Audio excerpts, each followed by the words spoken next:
Welcome to Talking Simulator.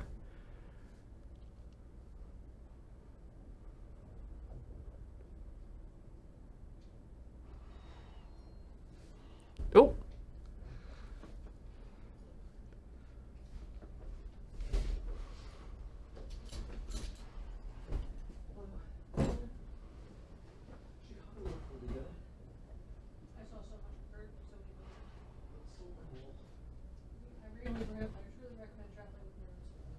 Sounds good, honestly. We're online.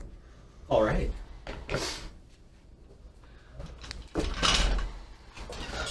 Holy shit. Are these crimpets? It was inside the gritty head. I don't know why. I guess he ate them.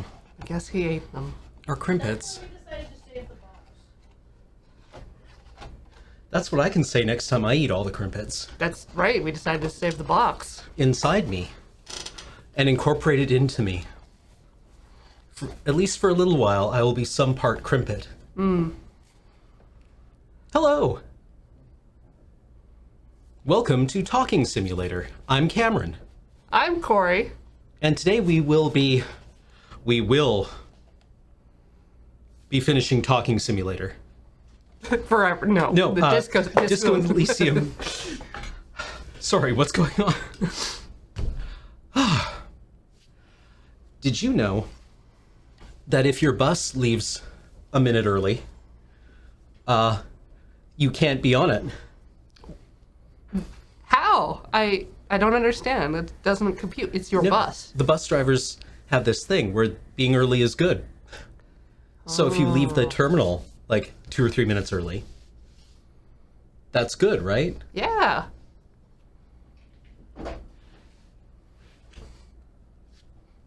Let's play a video game. Okay. Oh no! Or not. Oh no, that's okay. Was this the one that got knocked over? Yeah, No! that's why I offered to buy you a new one. No. The shipping would be very expensive, so don't worry about it. I did offer to buy you a new one. Or not. Okay. Alright, I'm gonna go put the gritty head back. All right.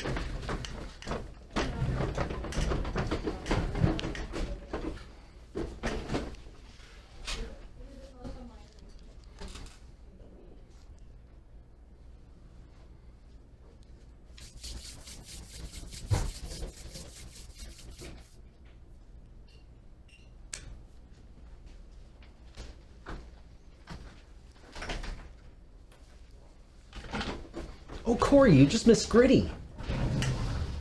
But I love gritty. Everybody loves Gritty.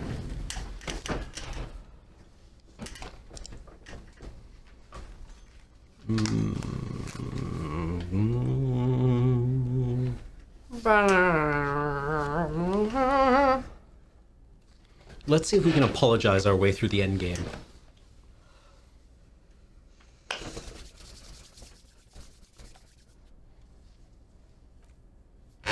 Ow.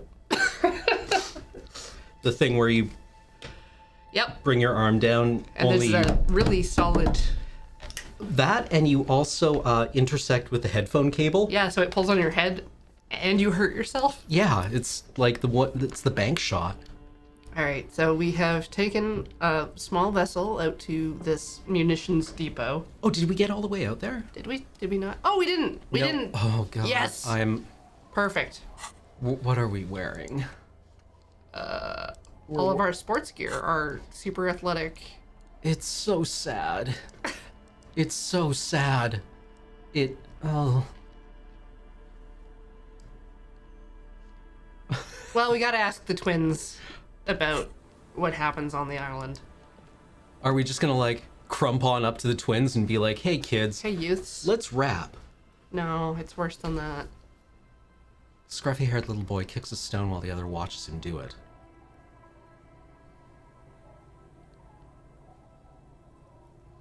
Alright, kids. You've been to the island. Hey, you must be Lillian's twins. Mm-hmm. Lily's our mom, says one of the twins. Is little Lily your sister? Yes. Yes. Yes. That's it? You're being laconic about it? Okay. Yes. All right, small talk accomplished. We've established trust with the children. On that island, the one who's busy kicking his stone points to the bay. Didn't even Let's just be pissy with the small children, shall we? Yes. Yes, that one. I need to know it's there. That's, nothing. Boy pauses to think with his finger in his mouth. There's a seafloor supply. You take a raft there, I guess. When was the Great. last time you washed that, child? I've been very hygienic dirt wash. And the other one butts in. We make a fire. We make a fire. Fucking dope. His brother nods. Gather the sticks for the fire and bullets. And not real bullets, empty bullets. Bullet shells? There are a lot of them left over from the war, but this could be important. Wait, you mean shells? I don't know what those are. Then what? There are lights. The fire guy comes and asks us to put the fire out. Your nerve endings sting from the mention of a guy. Someone lives on the island. No. Yes. The lieutenant raises his eyebrows and whips out his notebook. Let's go with yes. Why is he the fire guy? Because. Boy pauses to think. Because he asks to put the fire out. Why does he ask you to put the fire out? I don't know. He doesn't like it. He doesn't like people to be there. You shouldn't go. Yes. You mentioned something about lights? It's hard to tell which one. I don't know. Did you mean there are electrical lights? He points to the street light. Yes. Boy Anything? looks at his toes. Is there anything else you can tell me about this guy? Age? Does he live there? No, he doesn't live there, I don't think. No, he lives there. He's been there twice. 2 times. Huh. He doesn't live there. He isn't there sometimes. Anything else? What does this guy look like? I don't know. How come? We ran. He yelled we shouldn't be there. Your father used to go to that island too, right? Our father killed himself. Don't say that. He didn't. Oh. I'm neutral in this argument. Well, children, I don't know factually whether your father killed himself or not. All we know is that he's very dead. I'm sorry. That it? That's all you got for me, children? There's Boy says, rubbing his eyes. It's clear he has no intention of finishing the sentence. Lights? Fire guy. Lieutenant looks at you. We should check up on that island. All right. Peace out, kids.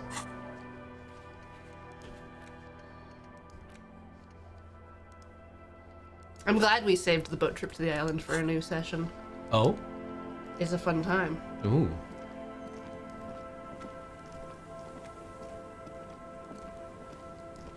Wait, where's boat? On the pier. You have to go around. All right. Actually, we should put away our toilet thing. Yes, the toilet we've been using. The toilet we've been using. This seems like good boatwear. Yeah. Sportswear. It's good for everything, really. Yeah. It's, you know, the modern tactical sportswear that a modern detective needs. Its 2 seats are empty. Once you get in, that's it. One pull of the starter handle and you're off into the bay. A strange trepidation comes over you. Are you sure you want to go now? Ah, are you sure you wish to start the end game? Yes. Have you made all the necessary preparations? Closed all your accounts? We don't have our gun. That's probably fine. Remember what the net picker said. It's a small tank. You won't be going back and forth on this. All right, Kim, you take the engine. I'll hold the boombox. What? You heard me. Don't make me. What else do we blast Sad FM on our way to the island? Fine. Let's blast Sad FM, though, then.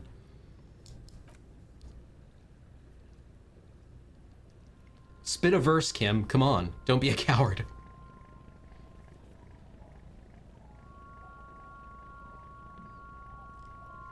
It's the Mass Effect 2 suicide mission. Want to be free.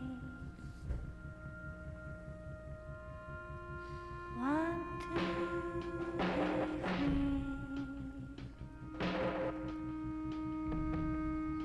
It will last forever. Want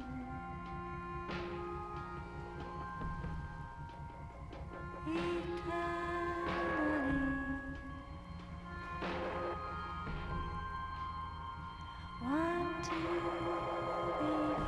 be free.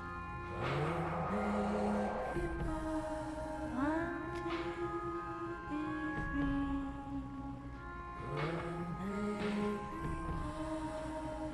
will last forever.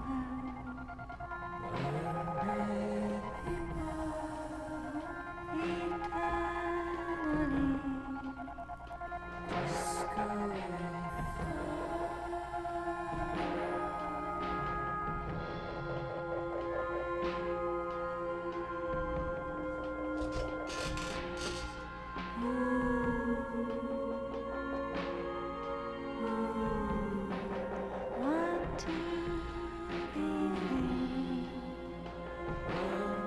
free. It will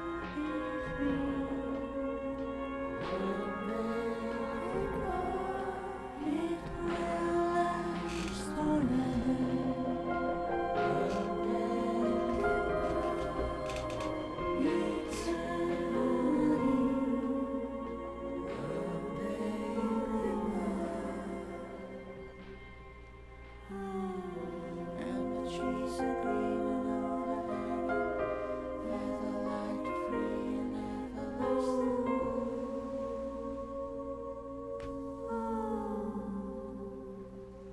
That piano phrase is turned up in a lot of places. I think this is the music that plays on the main menu.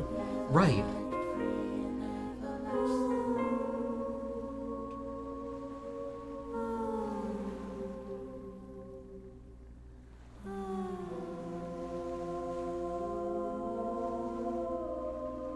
Want to be free.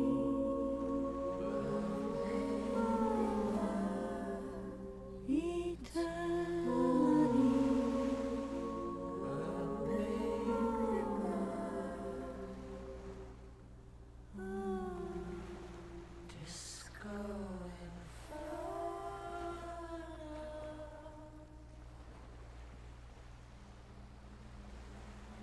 The boat comes to a slow stop. Kim turns the engine off. Then there's silence. In the silence, a sputter of wings, a flock of quails takes off in the distance. Let's go.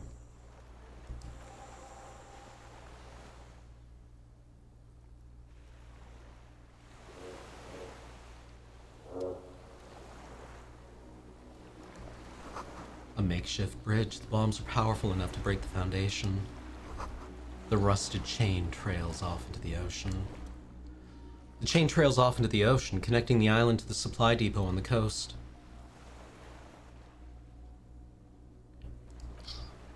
Lieutenant looks at the mechanism overhead. Ah, yes. So it seems... What do you think it was used for?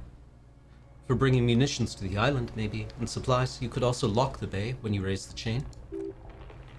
As a defensive measure, locking off that side of the bay. This means I sorta got into the depot door, Kim. Technically, no. It does not. Door! He's right.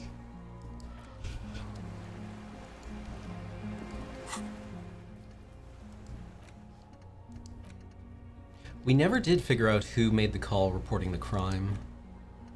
Or, oh wow, we've done so little in this We game. didn't even become racist. Yeah. We didn't talk to... Just utter incompetence on my part. Is there... Okay, perception. Perception gear. Froggy. hat. Big boots. Big boots. Tall boots. Boots that make us taller. And then Shivers gear, I feel like. I want to just get, like, all of the... Yeah, do you want Esprit or Composure? Yeah. Composure is like... Oh my god.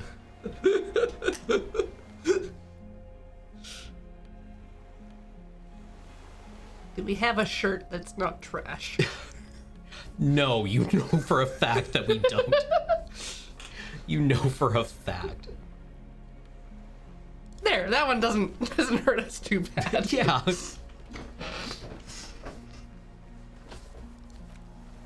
Unsavory odor. Oh my god. Hey, that Atom Raid. Welcome, Bat Squad. We're a mess, is what we are. We're just We're just trying to dress ourselves, okay? We're trying and failing to dress ourselves. Horrible necktie. Horrible necktie. Do we want about some the scarf? glasses? Yeah, I mean, more Shivers is great. Yeah.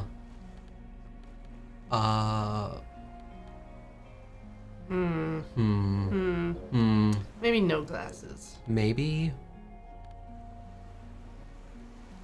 I love how the glasses hammer our perception. The Megabino. Yeah. Troglodytes. I really like how the armor lowers our empathy. Welcome, Troglodyte Squad. And Sea Bats. Yeah, we have no... You know, we're also...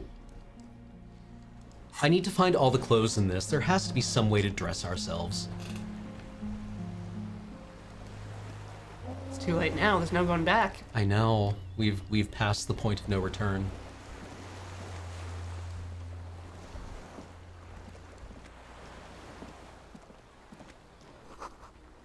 Attention, inflammable. Ah, nothing to worry about then. Some fuel is leaked out of the barrel, black, viscous. There's a lingering trace of mazut? Mazut? Mazut. It says mazut, I'm gonna call it mazut. In the air. English is a beautiful language. Ah, the dry grass crackles under your feet as you stop. Far away birds' wings touch the still surface of the sea. What is that flutter? The flock of quail departs, now more than 100 meters away. 102, 105. On the islet? There's almost no wind, just snow quietly falling on the reeds, bulrushes swaying on the waterline, long dried leaves chafing against each other. Like a silent orchestra turning at the beginning of some major work. Of great importance to the few who attend. To the west, a silent hiss, sea air moving through the needles of a pine tree. To the east, the faraway roar of the city, distant like today's dream. Before it, the sound of sand. The low tide filtered through its grains, a bird tending to its feathers. Ahead of us, a low hum. The air slowly moves through a concrete box, through its ancient slits and cracks, resonating, hollow, a big building. Beyond that, further north, air flows out of a pillbox window. There's very little there. The air cossets flowers on a meadow. Absolute stillness. Reeds motionless. Bulrushes motionless. A flake of snow falls on an extinguished campfire. Hiss. And below the silence, Koldamama Dakwa. Good thing we learned that. Good call, Corey. We are way out now, way out in the west. Kim? Yes? Momentarily, the sounds are swept away. Pain shoots up your right foot and into your groin. I wonder what happened. Pretty quiet here. It is. Is that why we've stopped? Wait, I have to listen to one more thing.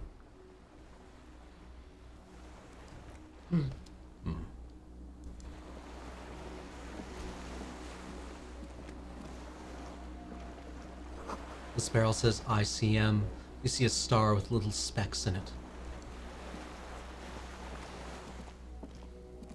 So this is a communard bunker. From the war. Revolution.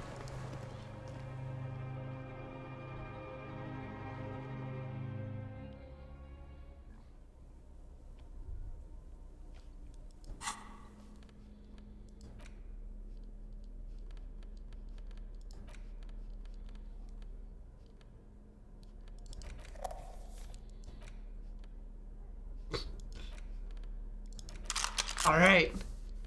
I got a bad feeling about this.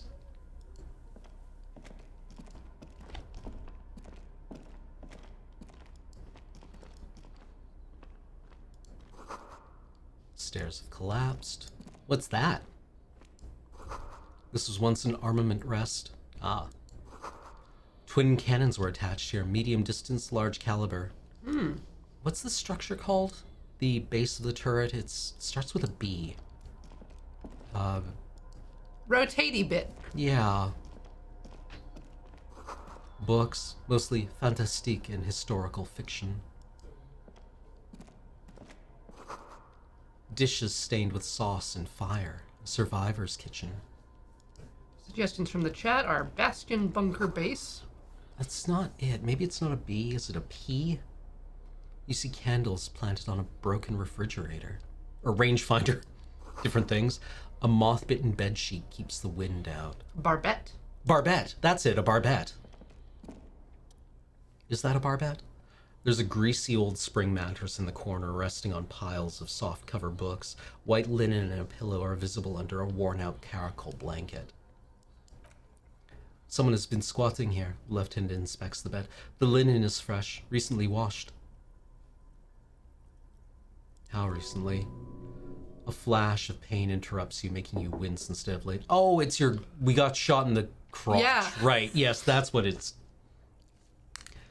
Okay. We need to put on gear that increases our pain threshold. You know, officer, he looks at you with a touch of concern. You can rest here if you're feeling tired. I will keep watch. You could use some rest for what's ahead. No time, Kim. Yes, any time. If you need a rest later, it's okay by me. You don't have to be a hero. That's all I got left, though. Being a hero. Couldn't be a hero before. We shot that man in the mouth. Yeah, that's kind of like being a hero. Yeah.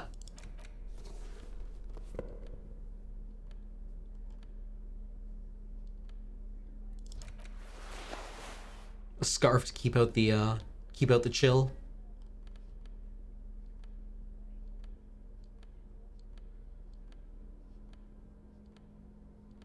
I really don't like how our thinking hat is a Samaritan, like, is like ultra racist. Okay, that's about as good as it gets. All right. Let's continue to look around.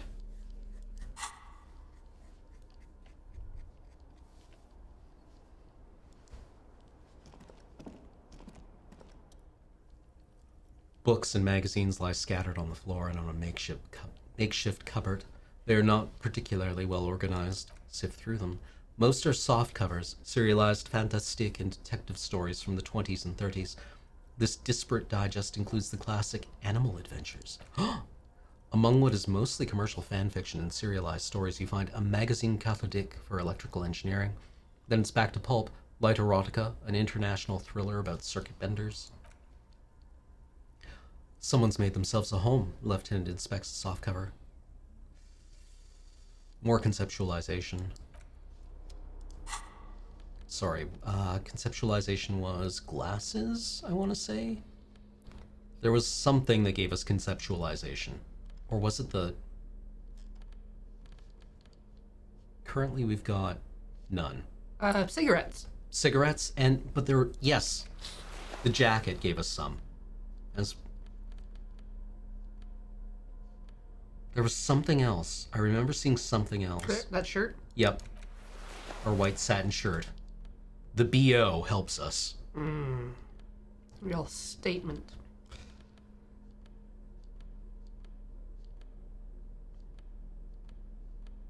Sorry, this is probably getting extremely tedious watching me, like, completely forget what everything does and have to check every piece of gear every Every time. time I want to make a check.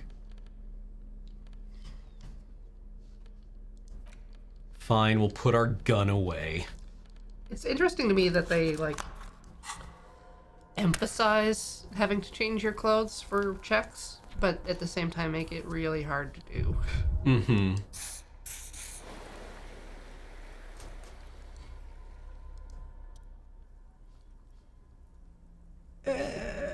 Seems like 100% right there. All right. 58% of the time, it works every time. Oh, yes. Under the bed, there's a rather extensive collection of critical theory. That is dour, life non-affirming left-wing literature published by small imprints such as Abattoir Firm and Wissa. It's not exactly light reading. Nice. Get all the theory, please. More theory. Powerful communist theory, rigorous and truthful. Wissa, he enunciates the word diligently. I agree. Humanitarian sciences, it stands out. Not a lot of critical theory around in the Revachol West. Wasn't there some in the communist students' room? A student in the apartment building seemed to have some as well. Well, yes, that one student did. The little books seem inconsequential next to the big pile of frivolous entertainment covering them. What do you think it means? Whoever has lived here, they have some education and a certain set of interests. Look, it's Mark Fisher's entire back catalog. Clothes? Clothes? Yeah. Yeah. There we go. Oh! The fallen shirt. Nice. Okay, now we gotta put them all on. Okay. 'Cause I'm, like, Okay. there's gotta be a Chivo. Yeah, there must be. Oh, we're so good at sports. No gloves. And the gloves. Yes. Yes. Aha! Is it a thought? Oh, glorious Falnir, you wear the full set like a true-born hero. The ultimate performance of Fallen flows in you. I feel like I can do anything. Anything. You are literally untouchable, a god among mere men. Go on, the fucking sunset awaits, Fallen Rider. All right. There's a scarf up on the thing too, if you want to pick up more. Oh, new right, crap. yes. Is this like... Okay. Is the Fallen gear like Adidas? Like, Yeah. do you pick it up off the rack? Or is it like acronym? No, Like, this is is this- like exclusive sports gear. Like the one man, the rhyming man was carrying some in his truck. It's Oh, like okay. $50 a pair of pants. I was just wondering if it was like Errolson Hugh $1,800 jacket. Kind of stuff. What was the other pain threshold? Threshold? Yeah. The armor, and then there was one other thing that we were wearing. Froggy hat. Doesn't help. It doesn't help, but it's very important. It's very important.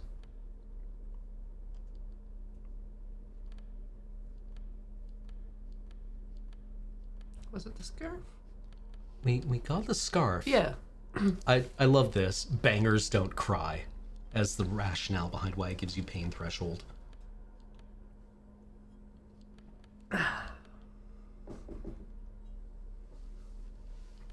No drama, no empathy. 100% non-drama zone. Rest in the flak tower. Maybe we should rest.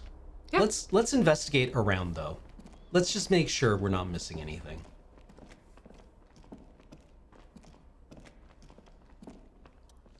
An old cylindrical generator is nested above the ammo lift with makeshift electrical wiring running out of its side and across the floor. The cables disappear into the wall on your right. The lieutenant puts his hand on the metal barrel, checking for warmth. It's cold now, he concludes, but someone has been maintaining it. The wiring has been repaired. Where does it go? He looks at the wall socket. Down there. Tap on the side. A hollow ring, the canister is empty. Dust falls from the generator and down into the ammo lift. Well, somebody's living here, right? I don't know. I'm not a philosopher.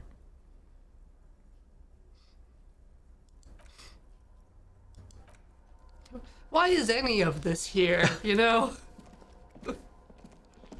Alright, let's rest. Let's rest before our hip just disintegrates. Maybe a little shut-eye. Maybe just an hour. You face the concrete wall, there's less light there. In the dark corner, like a dog, you lie there. Oh, curl up with your knees close to your chest. The blanket feels cold, the entire room does. Concrete and cold. Minutes pass. Half an hour, maybe. The sound of the sea beyond grows distant. Your eyelids close until you feel yourself standing up in the darkness right next to the mattress. Slowly the world begins to hatch from the blackness. It's evening.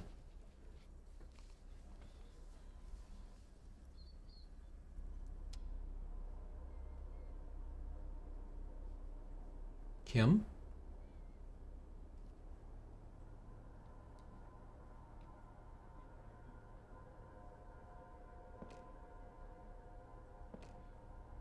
Kim?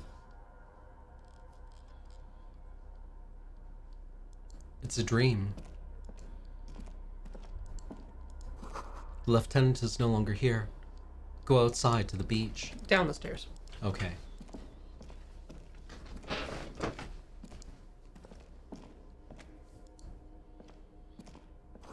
The door is still here, closed. Feels strange somehow, you can't get in.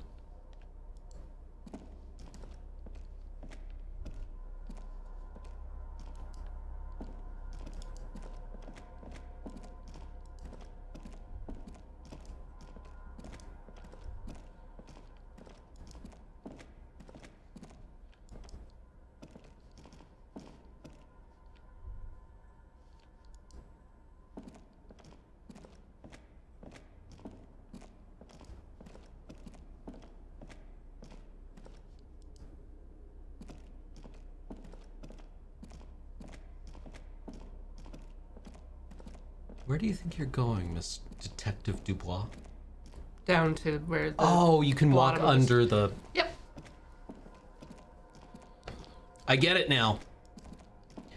I can do reasoning in all 3Ds. This is 2D. Let's give it a 2.1D. No.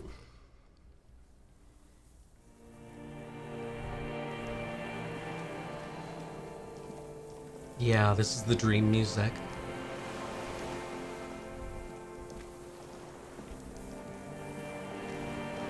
Is it a star fort? I don't know what shape it is. I think it's just a little pillbox. Yeah.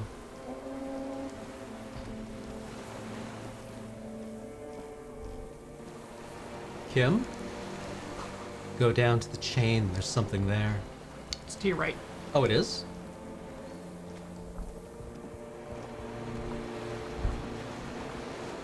Up there. Alright. There's something popping in here. Oh. Walk into the water. Now.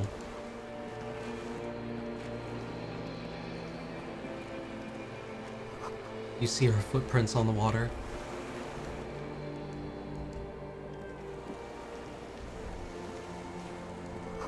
Further.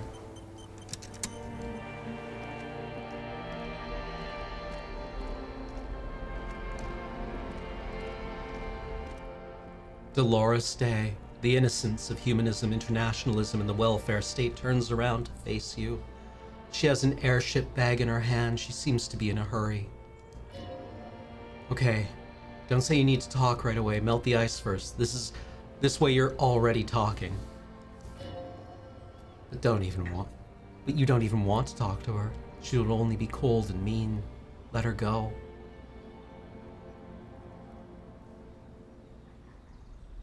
Something's off. I'm sorry. I was heading to the aerodrome. I just don't have time to. She stops mid-sentence, glances to her right, then looks in her bag. She means she doesn't have time to tend to your emotions. You don't have time to tend to my emotions.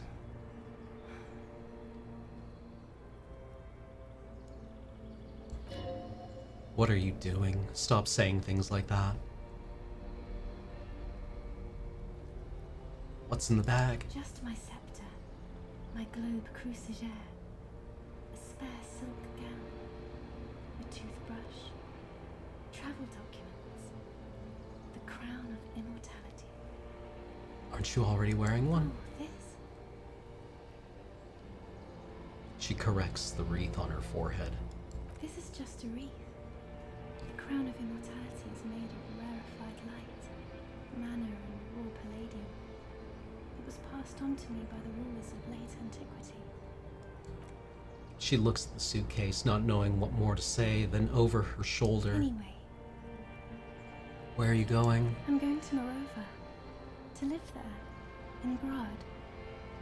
It's 1 million kilometers away, Harry. Might as well be another lifetime. Hey. Hey. How are you I'm doing? doing really good, actually. Both professionally and romantically. I've come to a fulfilling and peaceful period in my life.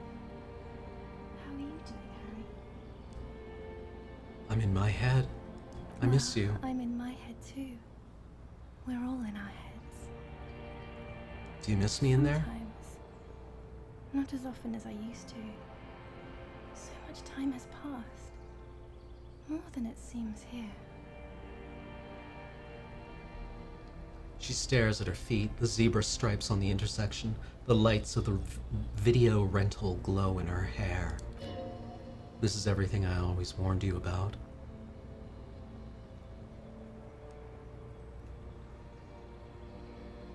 Can you stay for a minute? No, We need to Harry. talk. No. I don't want a massive epic showdown. I want to go to the aerodrome. I have tickets for the 10:20 flight to Morova. Really. We don't have anything to talk about anymore. Every combination of words has been played out. The atoms don't form us anymore. Us, our love, our unborn daughters. It's all gone. I have to go to the aerodrome. I have to leave Revachol and you. And you have to be alone. In hell. Forever. That's just the way it is. Oh God, whatever you do, don't try to kiss her yet. Not after that. You're still reeling. You'll fall over if you even try now. Number 4. Number 4. I brought you this figurine of a headless fallen rider. I don't want it. She doesn't take it. It looks expensive. I don't want it. I thought you liked figurines. I thought the figurines were for getting you back. That's not what the figurines do, Harry. Then the figurines don't do anything. She looks at the headless fallen rider between your fingers and doesn't know what to say. Figurines don't do anything at all, but I thought the historic figure, she liked war games and figurines. Yeah, I thought it would be good. A form of communication where words have failed. Yeah. It was a good idea, but she felt obliged by the headless fallen rider to give you things in return, things she no longer wants to give you, so she refused. That's how it goes. Your figurine rider idea was naive. Okay, fine, I won't give you things then. I didn't ask for things. It's too late to give me anything. I would have liked the headless fallen rider back then.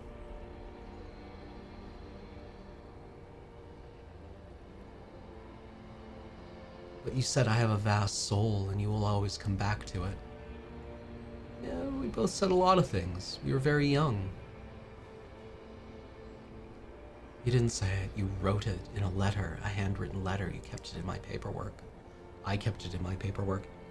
As Queen Regnant, I write a lot of letters. She brushes a strand of white hair out of her eye. You know what I mean. You left me a letter saying you'll always come back to me, that you can't believe how happy you are with me. Okay, Harry, she sighs. Okay. It was morning, and you slept. The room smelled of cigarettes and Rowans. There was hoarfrost on the ground when I left. It was autumn, the first one we had together, but you have to understand, it was 1,000,000 years ago. No, it was 100,000,000 years ago. I was someone else then, filled to the brim with love for you, hanging on your every word. Oh, Harry, you were the coolest. But I'm no longer that person. This, she points to herself, has taken her place. It will devour you, Harry. I will eat your mind. The light of the video rental shines through her dress now. A DeLorean figure, cut in black, moves below. It's still her legs, her breasts, her hips.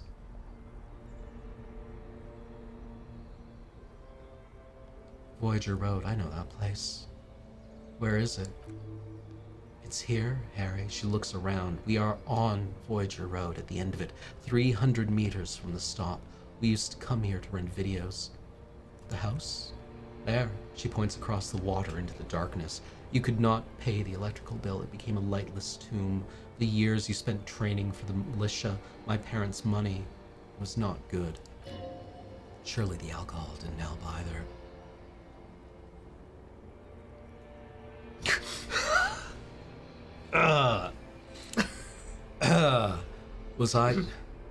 Were we drinking? She looks at her toenails sticking out from under the gown. Everyone has a little glass of wine now and then. I certainly do. It's a Queen Regnant thing. I don't think it was the alcohol. It was inevitability. I was cool. The coolest. She closes her eyes. With your leather jacket and your boot-cut pants, smoking in the bus stop. I wanted you to be the rest of my life that day, and you were, some of it at least. You were my first kiss, my first time to have sex. The first and worst time I fell in love. I will always have that with me, it's a fact, but that is all it is. It's like a ticket stub, Harry. It doesn't do anything anymore. Ticket stub? Yeah. Let's talk about that too. She nods. Let's bring it up. The zoo in Le Jardin. The day we went east of the river to the aquarium first. I was sad about my mother. I don't even know why. The shimmer of the fish tank on my face. The octopuses. It was just a day then, but to think we were there now. You could touch my hair, kiss me, talk to me about anything. Go, she shakes her head, virtually anywhere in the world. Not like now. Now our interactions are limited to pain and regret. What now? What happens now? What is the thing that we talk about? Is there really anything left? If not, we can always repeat one of the things we have already talked about. Talk about it again. She looks over her shoulder. If you do not feel like doing that, then you should let me go to the aerodrome. War criminal! I get the feeling you're not really Dolores Day. I don't know what you mean. Dolores Day? She looks at you quizzically. It does not seem like a mystery she wants to get into. You're the morning. The morning I don't understand. No, I meant mourning. I'm grieving, but you're not even dead. Oh my God, Harry, stop. I don't want to hear anything about the mourning someone who's still alive. Any of that. I can't do that anymore. I'm not 80 years old, I'm 32. People my age are not supposed to mourn. She breathes out. It sounds more angry than a sigh. This is a bit much for me. It feels like your ribs are cracking around your heart.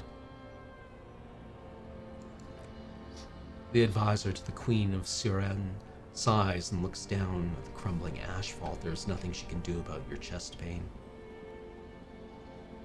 On second thought, you are Dolores Day, Queen Regnant of the territories of Mundi and Insulind, and nothing else. Yes, Harry, I am. Things have gotten much better for me, now that I am the ruler of the known world. She pulls up the silvery sleeve of her gown to check the time. Oh God, it's already so late. I have to go, Harry. A tiny golden watch with red straps around her bony little wrist. But that's not a very good way for things to be. It's not, but she looks at her feet. Little golden sandals cover her toes. But what? Tell me there's something good. I don't know why I said but. There is no but. That's it? That's it. Yes.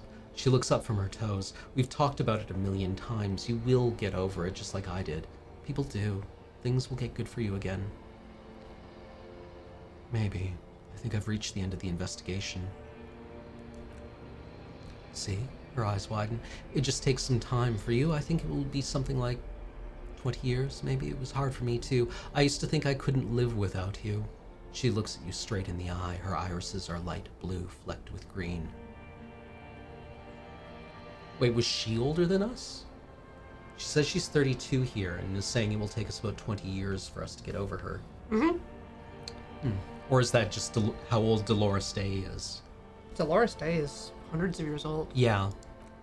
But at the time of her innocence, I don't know. But I can. She keeps her shoulders squared and her back straight, but it's clear you're making her sad. It's just not possible. It's like eating rocks. You just can't do it.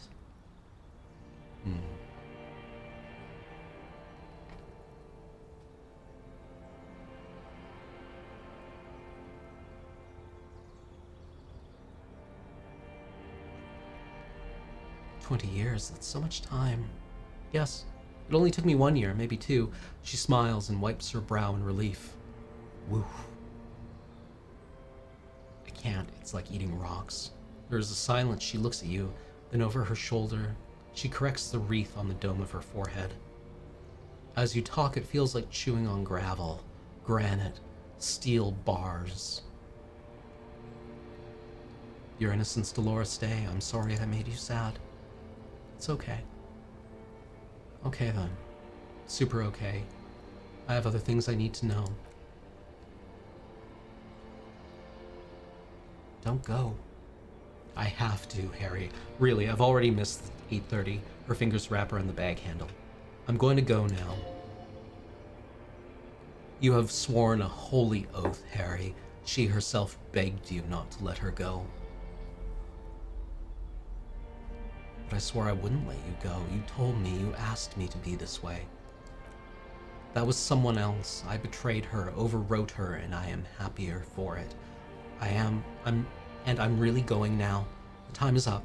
I must be on the 10:20 flight, she turns. Will we ever see again? I won't see you, but you will see me. How can that be?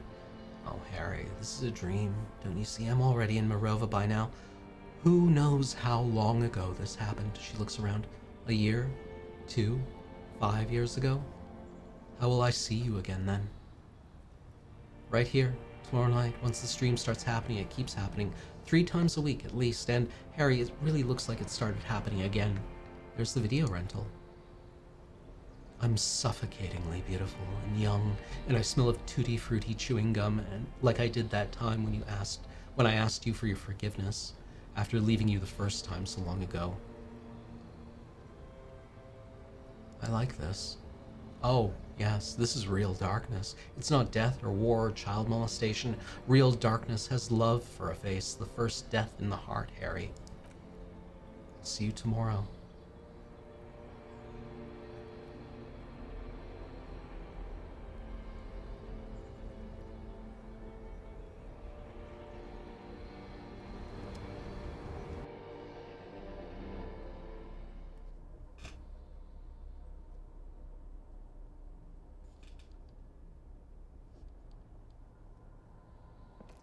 What's up, Kim? Good nap. Yeah, power nap. Just crack my spine. You're up quick? How was your sleep?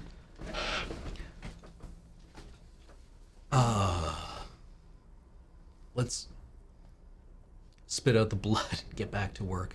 You're badass like that. Okay, you reply simply. He's still worried. You must have really thrashed and squealed in your sleep. Hey. Hey, we got a point. We'll figure it out. It might be more fun to spend them now. We don't know what checks we'll go up against. Oh, we have 3 skill points? Yeah, maybe drop a couple in composure and... Or, suggestion or something. I don't know. Okay. I don't know what'll work. Yeah. I'm assuming we stop getting the ability to have white checks. I just mean like as we're wandering around interacting with like little orbs. Oh, right. Yeah, maybe some more perception then. And like, I actually really like shivers. Yeah.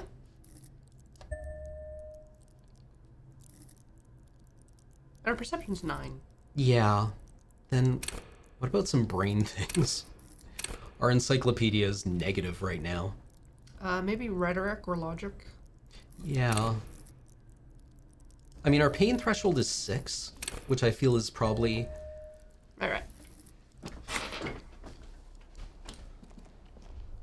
Let's get the fuck out of here, Kim. Stuff. I am a magnesium-based life form. Cash money, Kim. Cash money. This great blast storm must weigh over 10 tons. Rust peels off of it. You see a small metal door nested inside the larger one, a heavy steel blast door. There's a conventional keyhole above the handle. It's very small. What's on the other side? Another part of the island, probably. The lieutenant looks into the keyhole. The lock looks like it could still be usable. All right.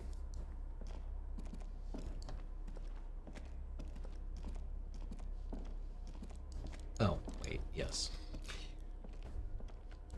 I know how to navigate. Good thing we learned this all in a dream. Yeah. Yeah, we got 6 pain threshold. That's probably fine. Yeah, we're fine. We're just bleeding internally, that's all. All we gotta do is stop and drain some of the blood every once in a while and we'll be fine. It's coming out of our mouth. Like, Yeah, it's fine. Yeah, we've got a sluice for it. Water rushes below. Far down below. Oh, wait, control panel. Thingy. Felled insular control. Or Felled insular console. Green paint flakes off the monoblock aluminum cabinet. There are rows of switches on the front panel, a frequency band, and even a keyboard. The keys rattle like teeth. This keyboard hasn't been functional in decades. What is this, then? The console of an antique computation device. Lieutenant points to the wires running into the machine. The generator upstairs with wires coming out. They terminate here. So what does it do? He inspects the dials. Urgence ouverte, allumée, radio diffusée. Sounds like the device was used to control the electronics here. Maybe it still does. Turn. Emergency open. Nothing happens. We need to restore power before using this, officer. The generator didn't look like there was fuel in it. He looks into the dim light to his right. We should look around outside. There are barrels all over. Maybe one of them still has something in it. The console looks on as you talk, mute and unpowered. Its dials are covered in rust. All right. Let's go find the green key. Oop. Oh. Secret stair. Yeah! Money in the bank. Drugs in my pocket. We have so little health left. We'll be fine.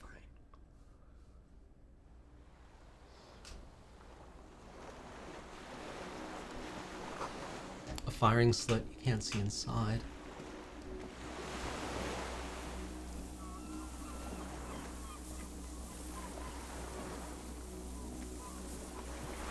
Must have been a direct hit to take out such a large chunk.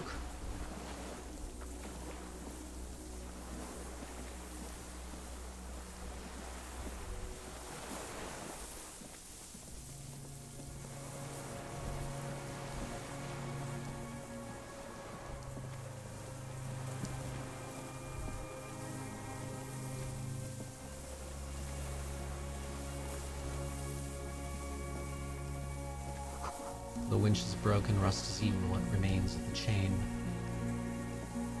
You can try to walk on water. A strange feeling looking at the water. Maybe you should just wander off into the sea, leave it all, and walk in. In the still mirror of the bay, you see Martinez reflected. Tall edifices of ruins reach into the water like shimmering towers, and the shacks, too, pine trees and motor lorries upside down. Islets and posts like stepping stones lead into the water in front of you. Go on, step in. It's been too long. I'm fine. Brain, you can't tell me what to do.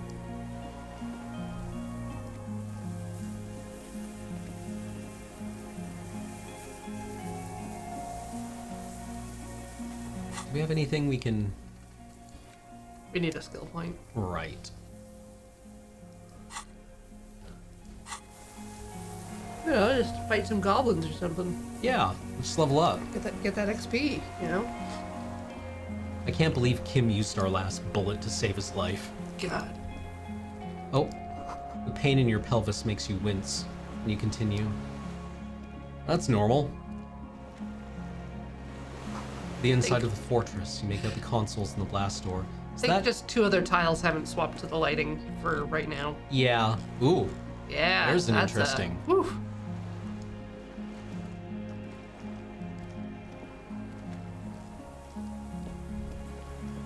Ah, jerry can.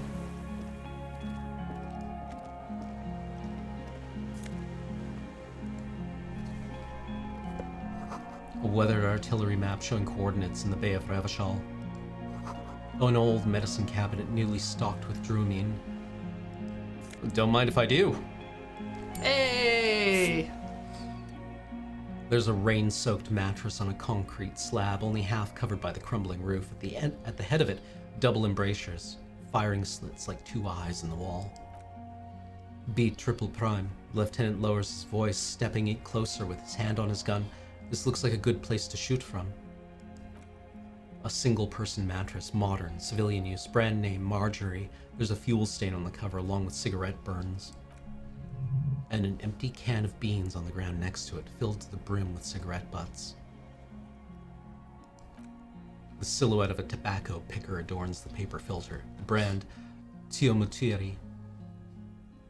Teomuturi, like the ones we found at Land's End. I may have been wrong when I said it was unimportant. He stares into the can for a second. This means the same person could have visited both locations. I didn't see any sign of smoking inside, though. If people live here, they keep it tidy. This here may also be a smoking spot. There's a firing slit in the wall in front of you, like a little window.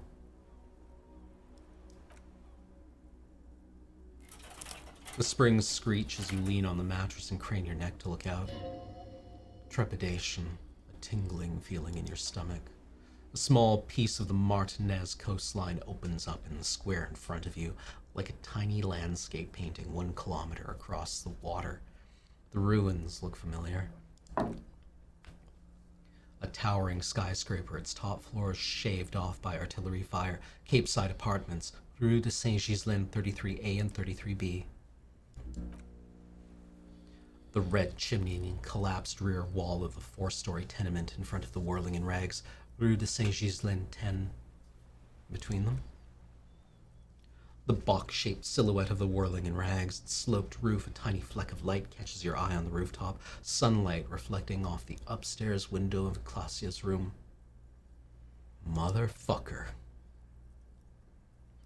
What does that mean? Do you have line of sight to the window? More than that. Kim, with a pair of binoculars, I would be able to see inside the room. A pair of binoculars, or the scope of a rifle? He points to the makeshift bed.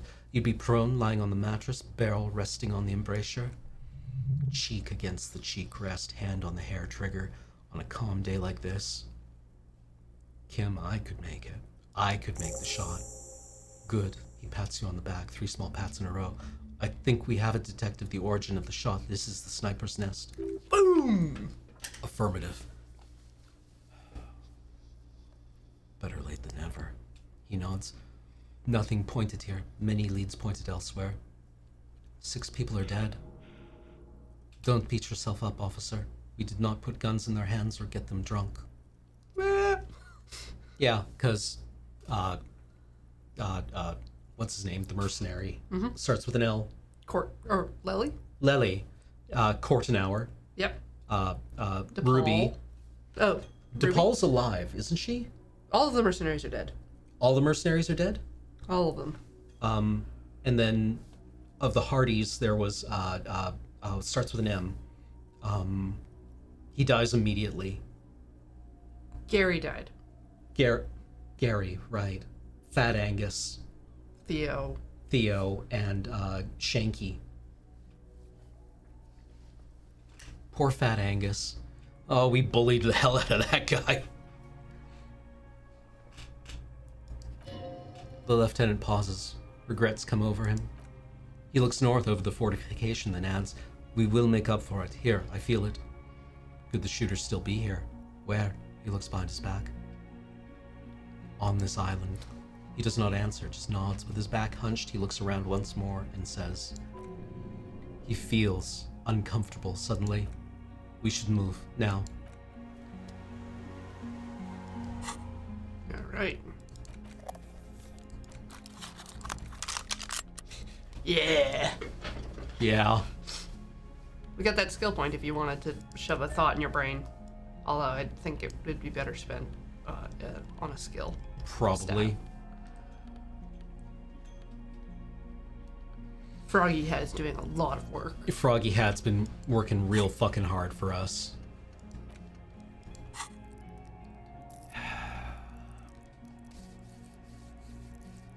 Honestly, composure. Composure? What does composure do? Lets us stay still.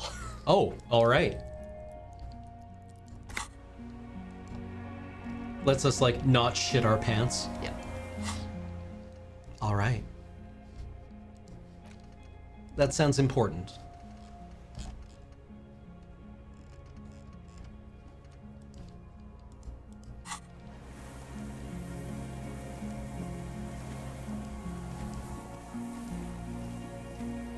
Paranondrox, you can spend stat points during dialogue, but I think they've changed it so it doesn't unlock white checks again, and I think it doesn't affect any checks averages that are like currently displayed. Somebody's watching us.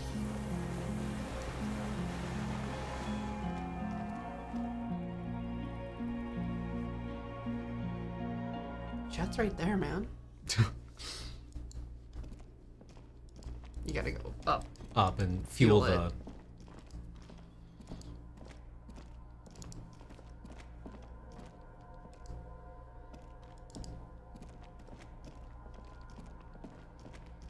This is probably fine for my pelvis, right? Mm-hmm. Running gets the blood flowing. Yeah. Lieutenant assists you, holding the canister up to the fuel tank as you tilt. Dark brown viscous fluid pours out and the room fills with a chemical smell. Had days like that. There's a red starter switch on the side of the generator and a start rope on the other side. Lieutenant flicks the switch, pull the rope. The recoil start wakes the old generator up. The machine sputters like an old warhorse before settling down to a rattle. That should do it.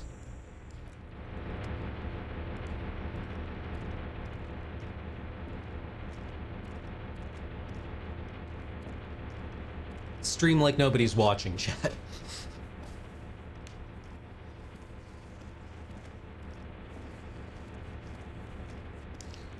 Oh, I was sick for like 6 days. No, like four days, honestly, but I didn't shave. And I got to shave today. It's so good. I have a feeling if Harry shaved, it would be very, very bad. A dim golden glow animates the console, faint like a ghost light. Urgence ouvert reads one dial key. Allumé reads another. It's on, he smiles. Turn emergency, open. Could this open the blast door? Yes, I think. Let's see. He points to the emergency dial switch. That one. The emergency open.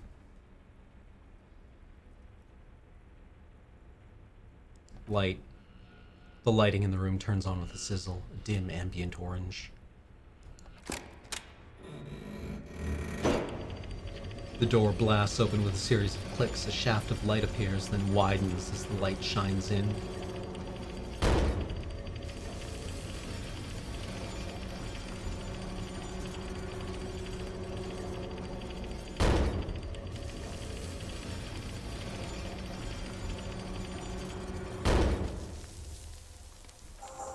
After you, the lieutenant gestures after the opening. I felt somebody watching me. So did I. Not back there, but I've felt it since we came here. What if we get into another fight? Don't worry, he takes out his sidearm, checks the barrel, then holsters it again. I have a gun. I also have a gun. I know, it was not easy to acquire.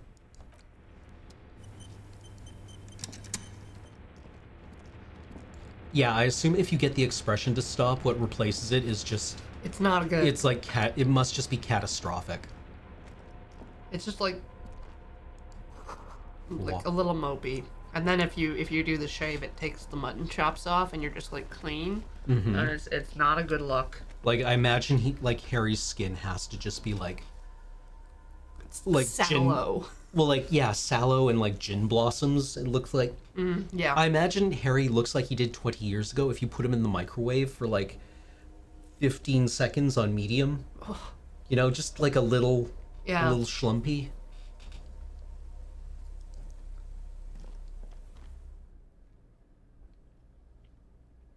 You know, like if you were softening him to make cookies.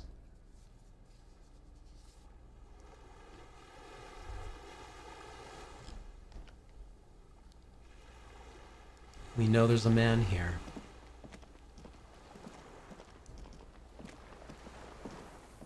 I wonder what this thing is. Oh, a tire. We can stand with our back to the thing. Ah. Small white flowers blossom all around you. Lilies? Are they lilies? Are they lilies? Oh my god. Thank you, the Maricat, for posting that beautiful photo of us and our husband. Are they lilies blooming all around us? What? They're Maybells. Oh, Maybells. Okay. The flower that was on Clausia's roof. Oh. Are you taking the gun off? Yeah, he's just sitting here. There's just a man sitting here. Oh, he's now got you a feel rifle. sad. Oh, I see. We don't shoot people if we're sad. I'm not afraid. Yeah, he's got a rifle.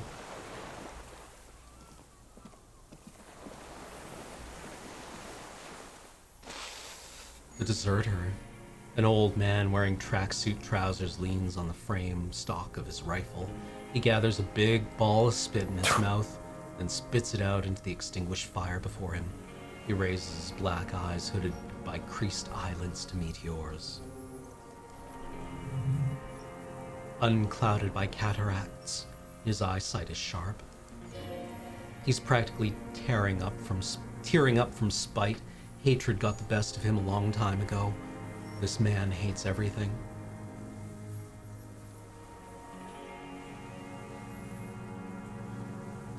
Are you the fire guy? What now? I can't hear you. Did you tell the kids to put out their fire? I may have. All sorts of little rats have come sniffing around trying to give up the position. Old soldier? The position? Sounds like a hiding place. Fire guy, regressive bourgeoisie henchman, can't even talk like a grown-up. Nice gun you got there. It's not nice, it's a piece of shit. Gets the job done. It's a Belle McGraw. It's a triangle 446. A Samaran rifle? How did you get hold of one? It was sent to us by our brothers in the Xinyao commune. Military aid. A Narinko copy of a SKS. That would make sense. It has stayed true to him. He can still make it sing.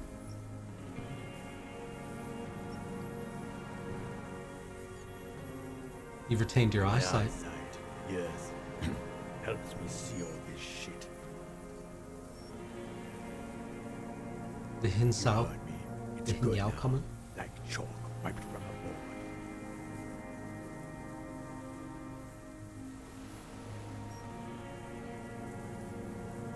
I'm with the police. You can keep the gun, but keep it down. Do we threaten him or just let's be nice to him? Can you put the gun down, sir? I guess these are both inherently threatening. It's whether or not you want him to keep it or you take it from him.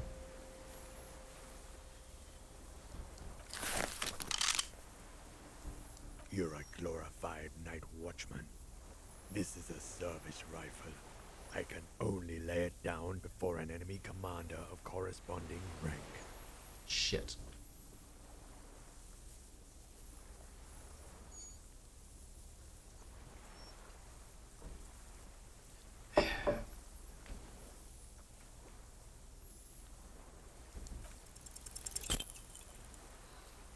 It's a good line, but your voice slips on commander, producing a little squeak.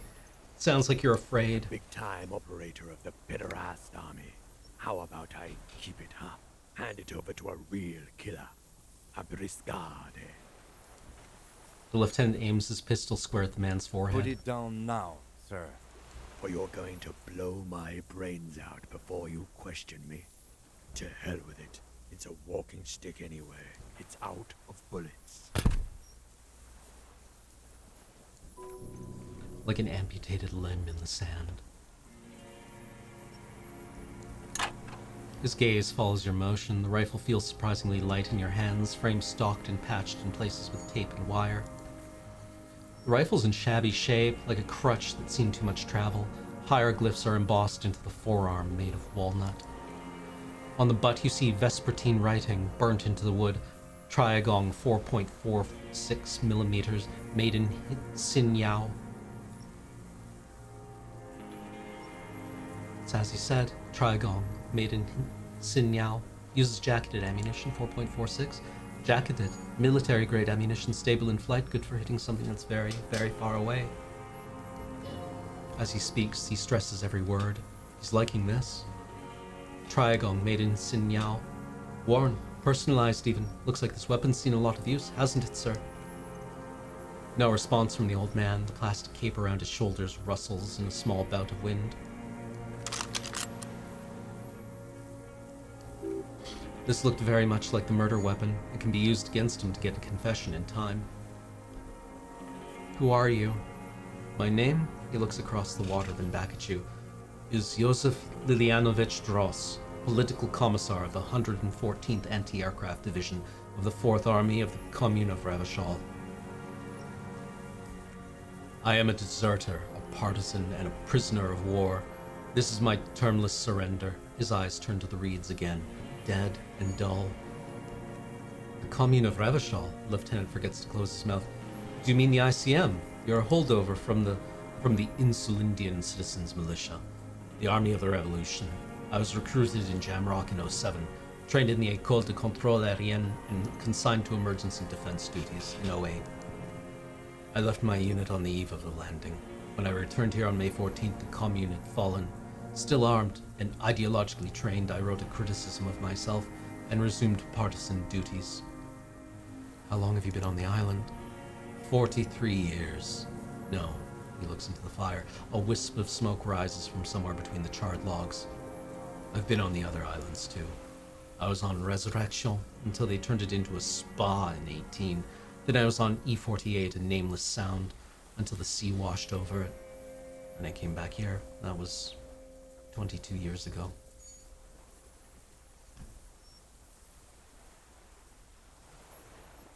You said you deserted your unit. I was just 16 years old, 15 when I volunteered. I had a lapse of faith, and of courage too. Lapse of faith? You could say I misunderstood the historic role of the proletariat and thought Mazovian socioeconomics were fallible. For a second I doubted the irreducible laws of historic materialism. A second is all it took. For what? For a reaction to take hold.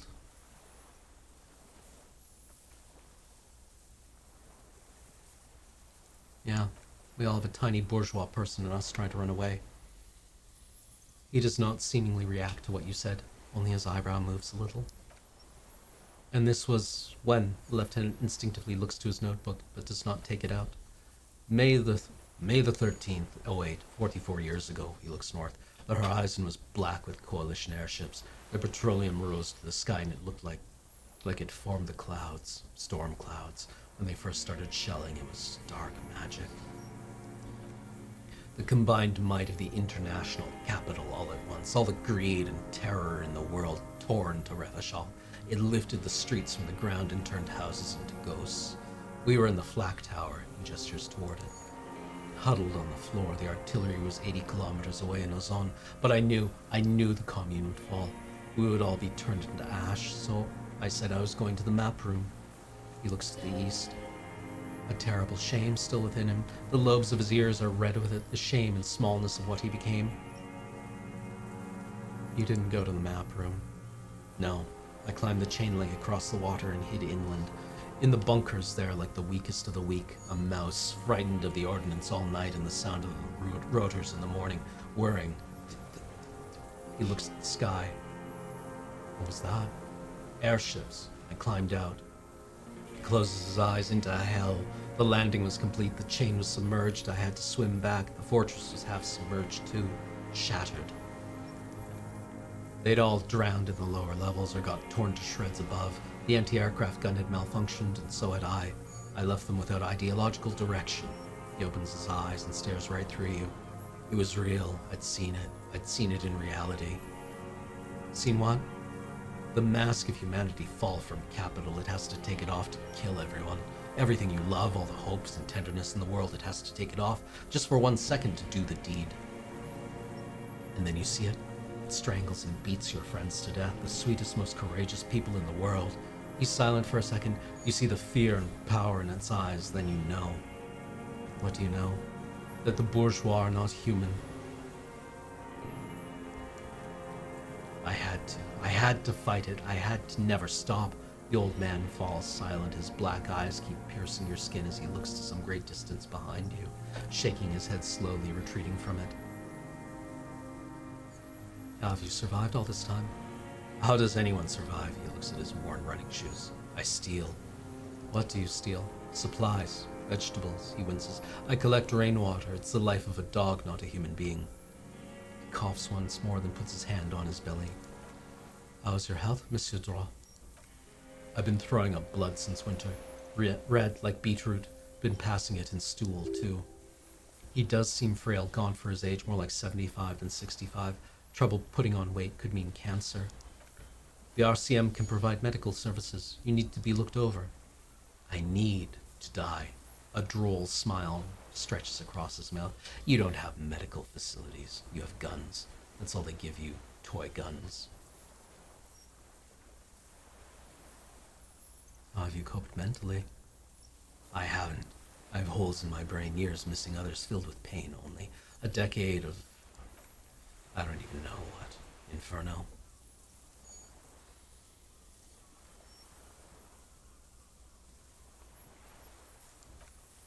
I would imagine it gets tremendously difficult mentally to live in isolation. Traitors. It's better alone. He nods towards Martinez. I watched the people of the city turn the lights back on more and more each year. Ruins glimmering in the dark like a fucking merry-go-round. It's disgusting. He looks down at his shoes, his face parched from the sun and the wind. There's a wince of pain in there somewhere. Are they not heartbroken? How could they have moved on? Have you concealed yourself all these years? It was hard in the tens. He shakes his head. I didn't have partisan training. They were searching for stragglers, those bloodhounds. He closes his eyes. Floodlights on the water at night. There were posters, campaigns. We communards still hoped that, and they needed to snuff that hope out. The East capitulated. Martinez and Cold City were turned to dust. He looks to the south. The Jamrock, Faubourg, even Courant. The boogie street, of course. Those fucking kips have some mass off cursing through their veins. And others too. Some cordons of Revachol were still fighting. There were cells. I tried to contact them. Soon they all went silent. The frequency's dead. At night, I used a dinghy. He nods towards the deflated tire in the reeds. I only went after dark then. When I got to the city, I stayed underground. Patrols, you lot, the commons too, they'd start snitching. In the city, you move underground?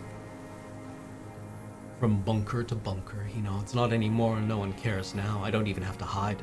They think I'm another antisocial vagrant. I could just walk straight into that town if I wanted.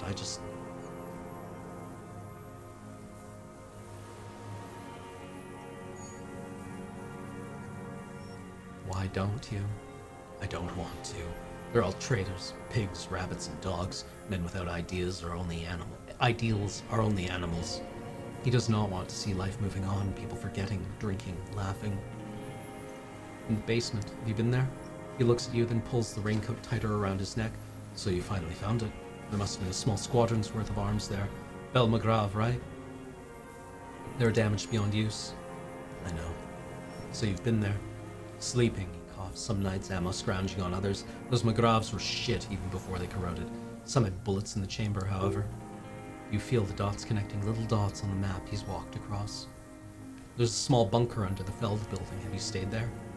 The propaganda bunker. He coughs. I used to, but not anymore. Propaganda bunker. They stored leaflets there, broadcasting equipment too, made broadcasts, I think, propaganda officers. I buried them with their leaflets. They killed themselves. 2 young boys. Killed themselves. A lot of our boys did. I spent some winters there, never liked it. Kept thinking of them. He stares at the ruins of the Feld building. No one to go underground anymore. It's better in the ruins on the ground. Do you smoke Tio Materi? Cigarettes? I do. Ever smoke them on the mainland? They're good. Plenty of tar. I like that boy on the pack too. Reminds me of the last century. The old man looks across the water at the city, the ruins, the motorways rising above it.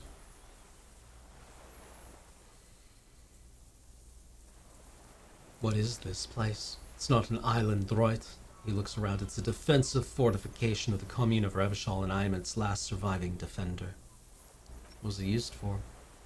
The congenitally deformed King Philip II built it to restrict access to the Bay of Revachol. We captured it in '02, retrofitted the fort with an AA gun to defend against an airborne landing against the whole world. You mean a landing? Retaking of Revachol? Coalition military called it Operation Death Blow. He winces. I later found out on the radio they called it Death Blow. You're one of them. Tell me who speaks like that. We had 50 million people on Caillou alone. Murderers. I know what you mean. You don't know. You haven't seen it. Iblis. Iblis? The black-eyed angel, he nods. You said this is your termless surrender. You're with the RCM. He waves in your general direction. The coalition-appointed mob that enforces bourgeois morals in Revachol.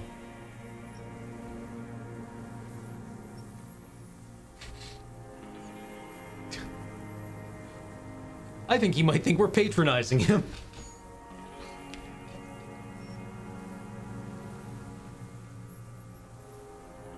We're with the RCM. Let's leave it at that. Let's. He looks you in the eye. You represent the Moralist International, the enemies of humanity who took this city. I represent their adversary, Le Parti Communiste Insulinde.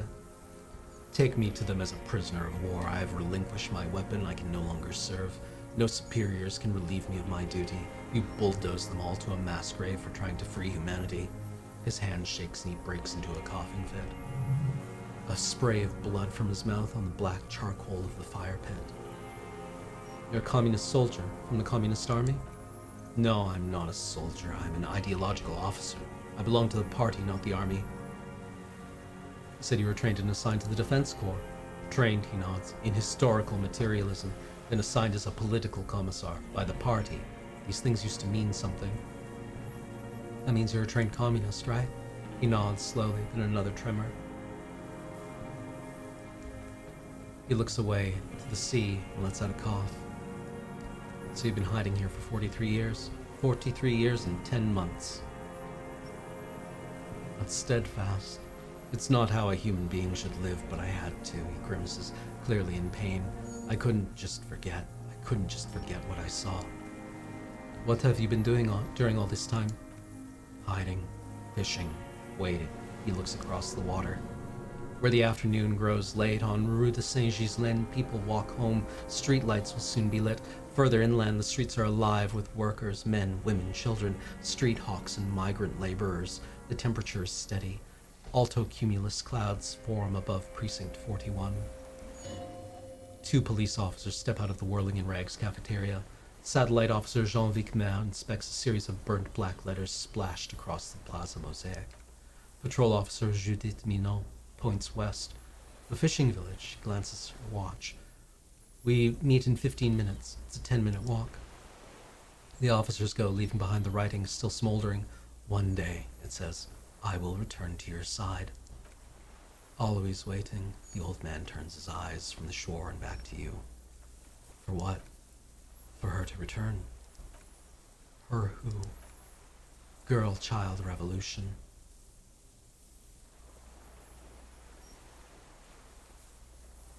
Girl, child, revolution. Always.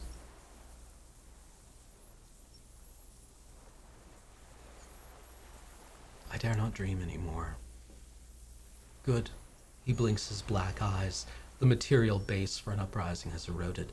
The working class has betrayed mankind and themselves. The historic opportunity for a revolution has passed.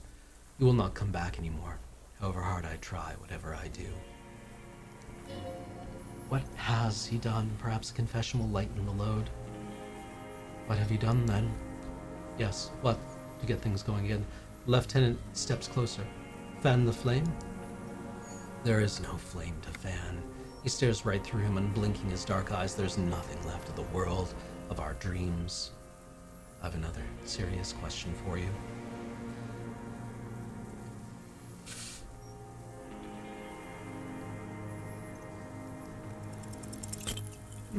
Oof. For a 60-year-old man with stomach trouble who spent his life alone on an uninhabited island, he seems surprisingly fit. What I've been using this gun for? I've used it for killing people. Killing people. It's a gun. That's what they're for. You want a moralist euphemism defending your family and your property? I haven't done that. I've used it to kill people. Interesting, Lieutenant nods. During or after the war? There's no after the war. He shakes his head and smiles, his teeth rotten black. Class war is never over. So he's continued killing after hostilities ended? Okay. This is it. You can feel it like battery acid on the tip of your tongue. Something you haven't felt in a while, but what? This is what you lived for. This is the shit. The great serotonin jackpot. The solution. Going straight, no euphemisms. He doesn't like those. No, be careful now. Slow and steady does it. Make him repeat it first. Don't mess this up. Remember, he wants to tell you. Get personal.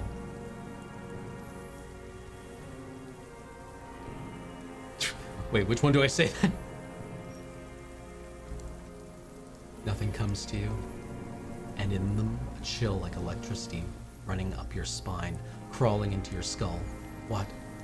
All is not as it seems. Detective? Lieutenant. So you're saying you killed people after the fighting stopped? What did I just say? He keeps shaking his head erratically. Suddenly he brushes something out of his eye. What did I just tell you? Don't drop the ball now.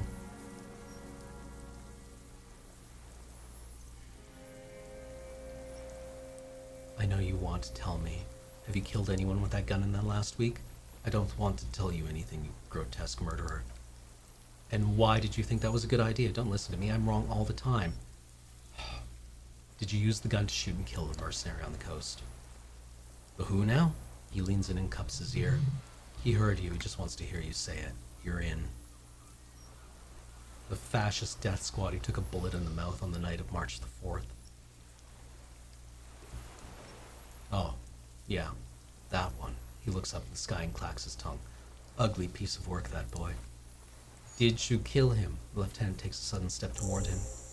I am the son of a welder and an officer of the commune of Revachol. He spits a big one at the lieutenant's feet. I do not collaborate with murderers and pederasts in the liberal regime. A drop of blood in the saliva. Exhaust him with proof. Pile it all on him. Get a confession. The gun, the murder weapon, is the perfect opener. The scent of blood in the air, but what else? There's something you can't remember. Something about the tracks? Suddenly all those tracks are so confusing. Go with something else first. I don't need your cooperation. I've got this. Open with the gun? We've done the ballistics. The shot came from the island. Maybe try to jumpstart your brain. All right.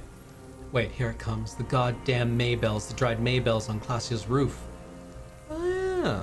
There were Maybells in the grass when you got here, and Maybells on Classia's balcony. And nowhere else in all of Martinez have you seen them. Wait, don't forget the footprints, the diagonal prints in the dust and the secret space behind Classia's bedroom. Now they're going to come up. Oh, thanks, Head.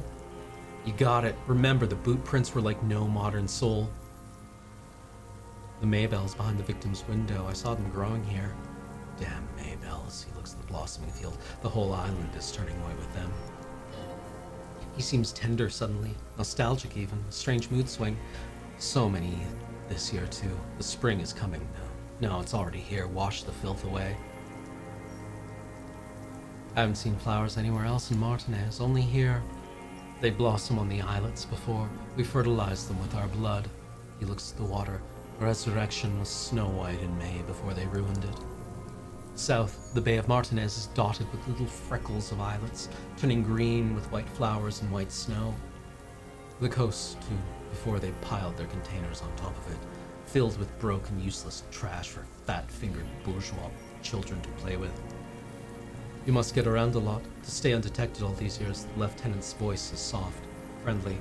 Do you know any secret paths? Pinball workshops? I may. A young woman called Glacia. Rang any bells? Flowers like these were behind her window. Glacia. You know her, right? She had intimate relations with the victim, the mercenary. With the victim. He turns his sight from the whitening field of flowers and falls silent. Then the muscles in his jaw twitch, a spasm. There's a small tremble, looks like a smile. A crooked smile, yet it isn't quite voluntary. He's about to burst. Almost. But you need one more, just one, maybe two. What kind of boots are you wearing? Everything is brands with you individualists. Who cares what brand my shoes are? Sansa, he looks at the running shoes covered in mud. Some shit. Show me the soles, please, Mr. Joss. Fucking imbecile.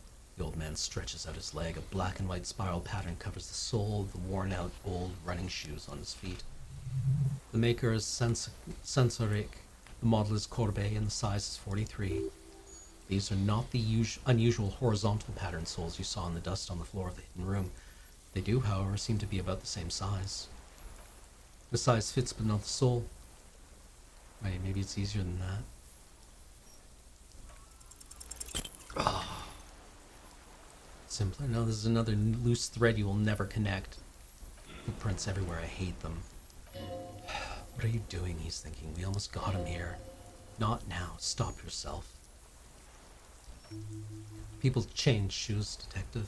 He turns to the old man. It was you. You were there, weren't you? Crawling in the whirling in rags. He leans closer. What were you doing? Some kind of reconnaissance? Preparing the scene? Listening in on her? Trying to rack your brains. He squints at him, eyes gleaming with hatred. You're desperate to report something to your masters. They must have really loved that dead fuck. The old man stares at his own prints in the ash around the fire. Silent, suddenly some strange process within him. A gust of wind, seagulls in the distant. More. He's gonna crack, but you need a little more. The ballistics? Yeah. I saw you poking around there looking for evidence. You're damn diligent when it comes to dead fascists. A jitter passes him. Did you like the view? You had direct visibility. There are embrasures in the concrete specifically meant for a tough faller to use, and you had a long-range rifle in your possession. The lieutenant softens his voice. You've been here a long time, Mr. Joss. Too long. You clearly need medical aid. I'm ready to die. The man interrupts and then coughs. I've done my part. He's practically admitting to it. Just one thing. The rifle does not have a scope.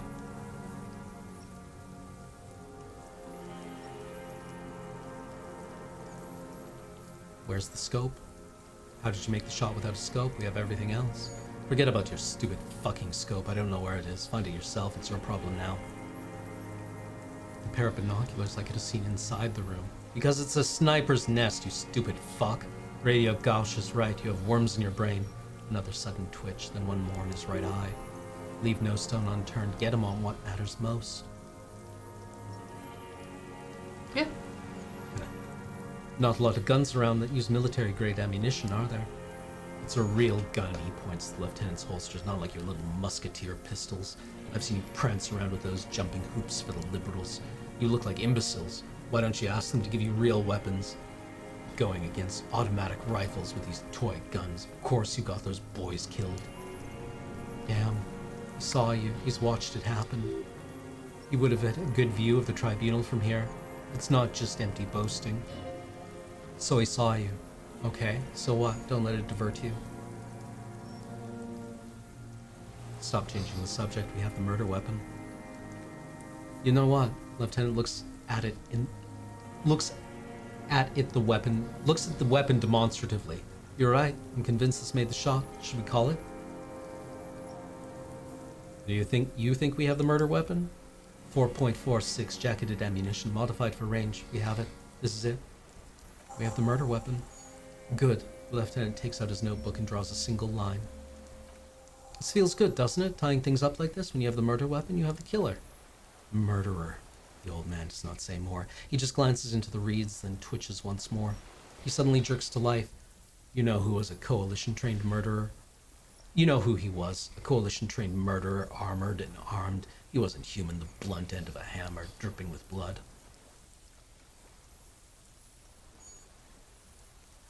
I'm not saying he didn't deserve it. Beating us to the ground, moaning with joy. He breathes in with strange animation. You hounds get so thorough when a company-trained killer dies. I haven't seen you on this coast for 40 years. You know, maybe I should have killed one sooner. Got your attention. He looks you dead in the eye, pupils shaking. Now you stop beating druggies and prostitutes in your basement. Now you come to investigate. Now, not when they die by the hundreds. He breathes through flared nostrils. So you killed him. Oh, the inhumanity. He closes his black eyes. One paramilitary lesson, Revachol. You can almost see him squeeze a tear out of his eyes. His fist begins to tremble from the anger. The lieutenant raises his right arm to hush you. Hush. Does not need to be pushed anymore. The ball is rolling. While the lieutenant listens, holding his breath. I had them in my sight, both of them, him and the whore. I was breathing with them in phase, and I pulled the trigger and flew on the air until I landed in his mouth. He begins to smile. I didn't think I had a shot like that in me anymore. I did. I saw him kneel there with his mouth full of death and that stupid look on his face. The smile quivers and his dick's still in her. Then what? Nothing. I went to sleep. Next morning there were many bells everywhere. The world was white, or what's left of it anyway. My last spring here, I knew the fascists would come to avenge their own.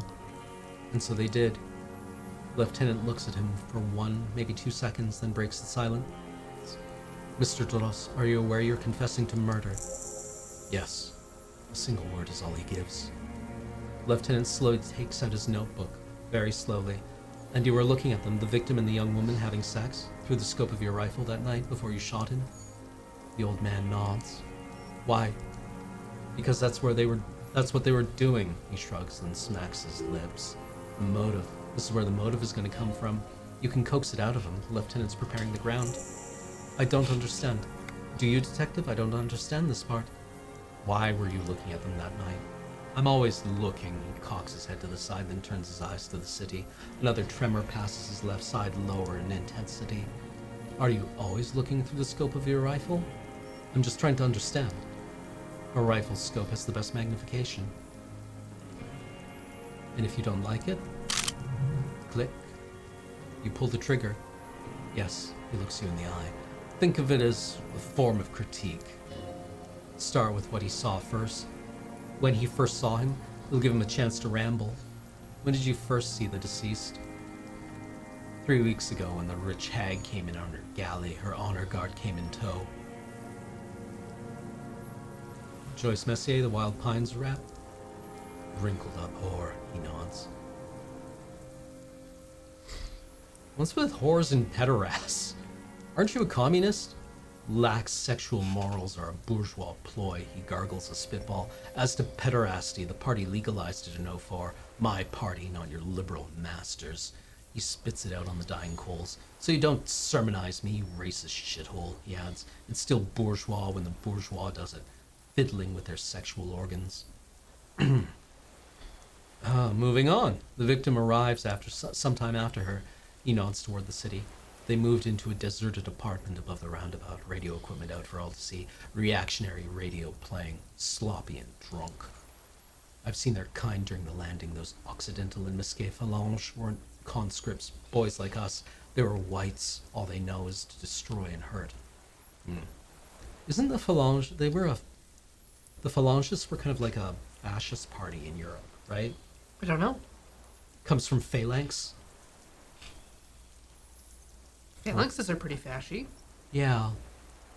Barely alive. They like to kill while they were on their drugs. After the landing in the burning years, I would take shots at them. End them, the worst ones, if I had a bullet to spare.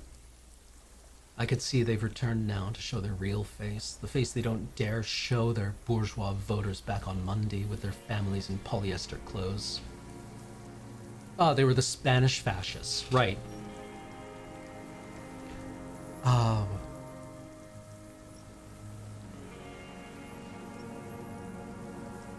What specifically did you not like about what you saw the night of the murder? Them fucking, he looks at the charred woods. I didn't like that. So you were jealous. Jealousy is a reactionary concept. I didn't like the Reaver enjoying himself, drugged out, soothed in the arms of a young woman. I wanted him to die so he could not enjoy life anymore. And I wanted her to see his head explode. He nods, that too. She should know better than to hold a child murderer between her thighs. I knew he'd be there for 1 second, writhing. That's all it takes for the bullet to reach his head. Now that I think of it, I wasn't aiming for his mouth. I wanted his brains to spill out on her, but you can't have everything. He wants to see her covered in blood. To punish her. You wanted to punish her, so you killed him.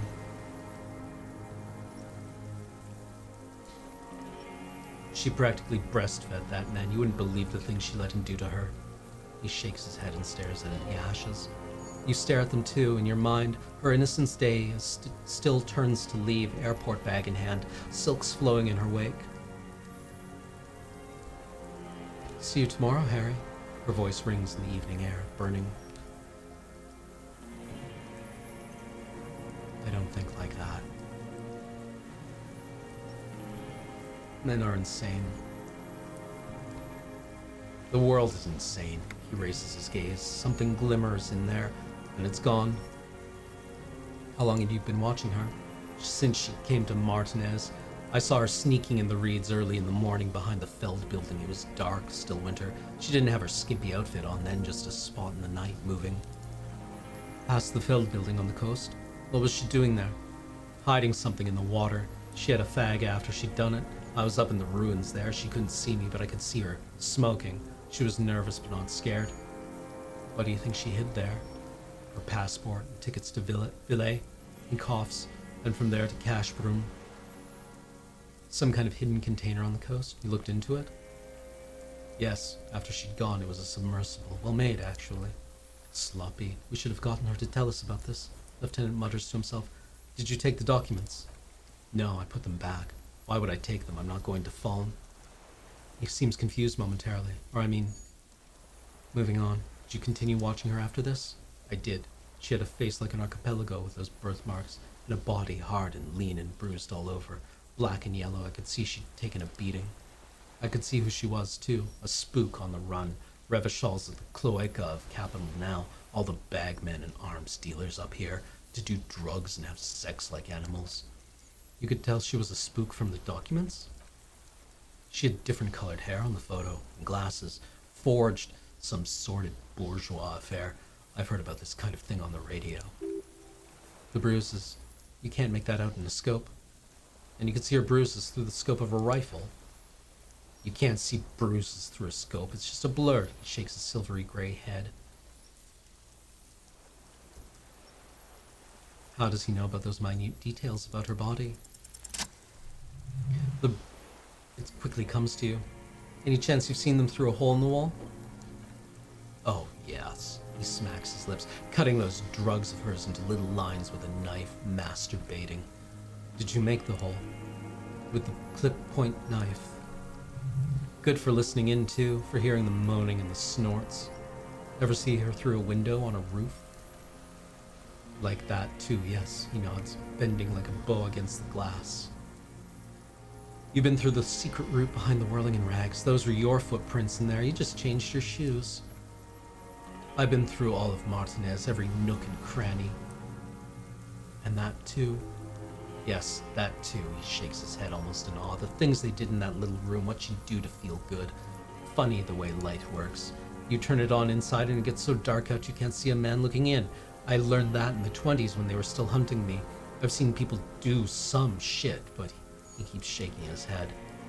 You hear the familiar scribble of the lieutenant's pen. A quick glance at you.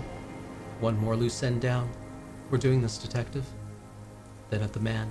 How did you get in here? the hidden pinball workshop. I can just walk in there now after a good wash. I told you they think I'm antisocial. Closing hour's a good time. The kitchen's empty. You had to open the steel door in the kitchen? How? I got that open a long time ago. Some bourgeois game merchant lived there. I don't know, 15 years ago. He left spare keys all over and I took one.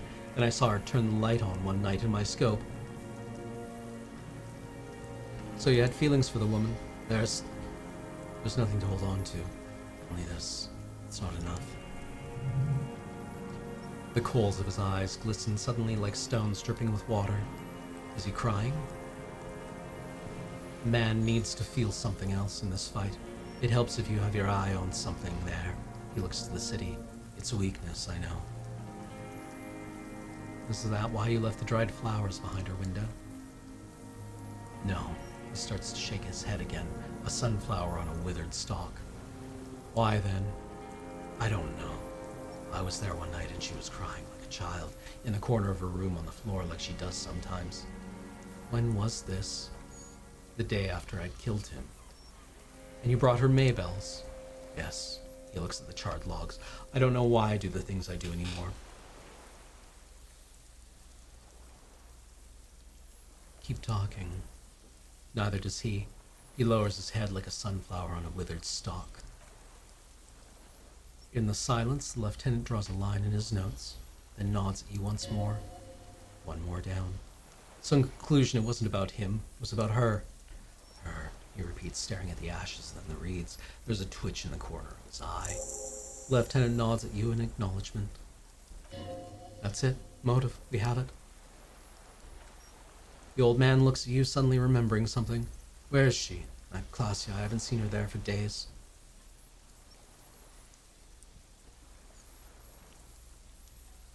Oh, she got away. But she led us here first. She figured out someone was watching her from the sea fort. Or do we just not tell him?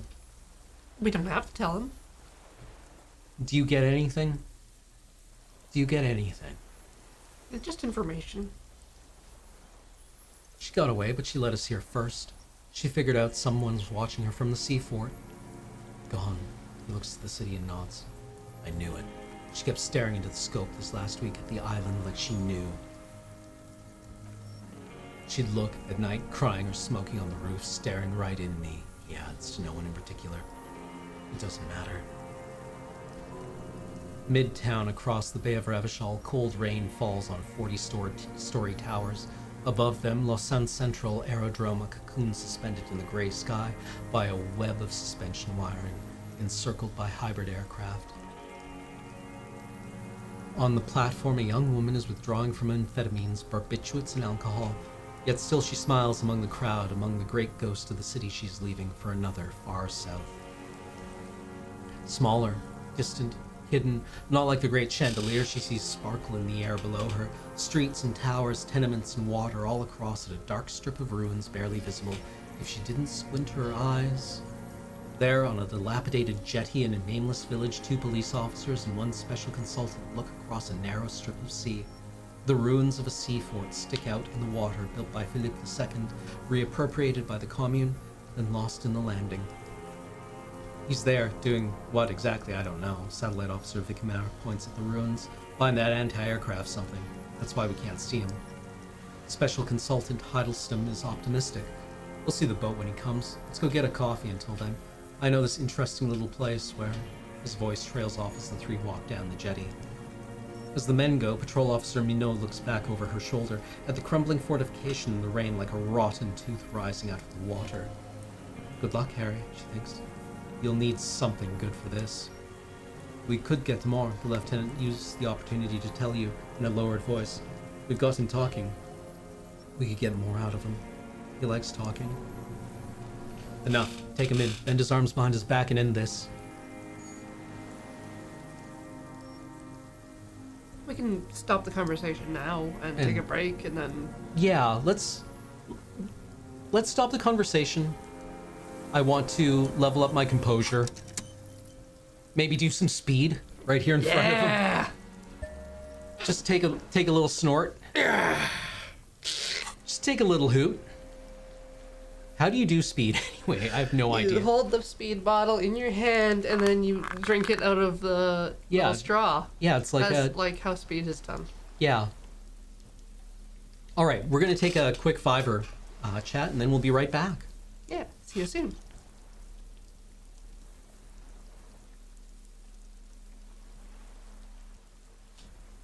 XSplit, please. Ah.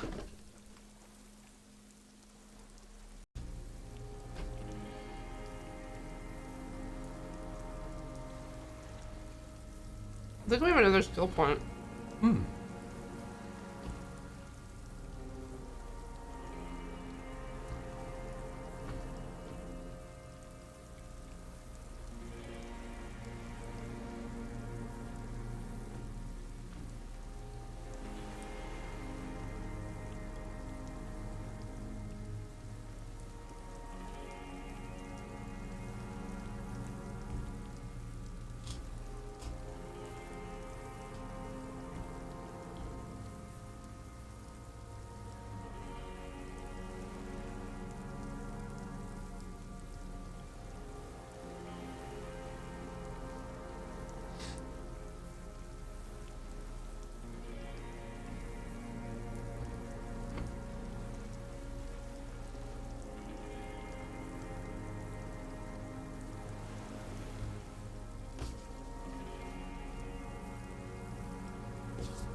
Sugar flowing through my veins.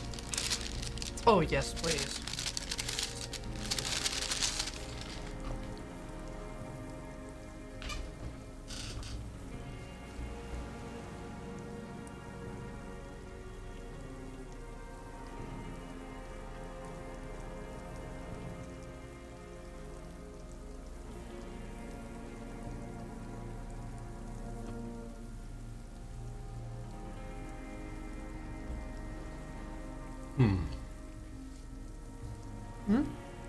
No, just the cookie sigh.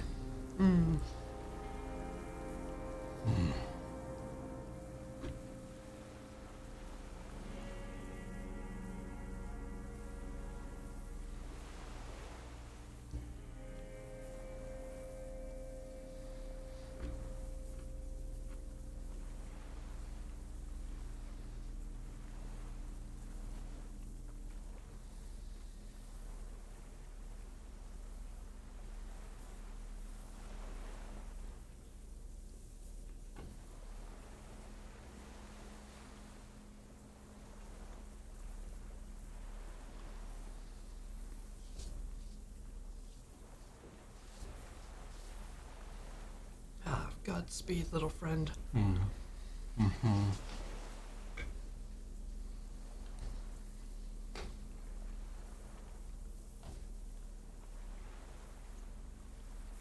Yes, for the sake of mentioning it, liberal, as it is used in this game, is a reference to free markets.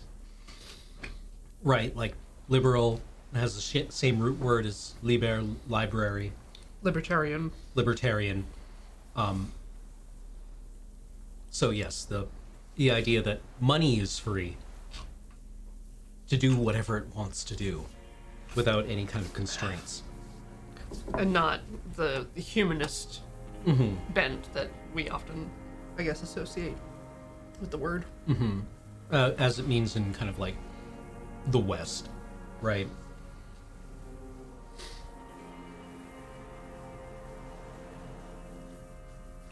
All right. Okay, so we need composure to assess his body We're language. maxed.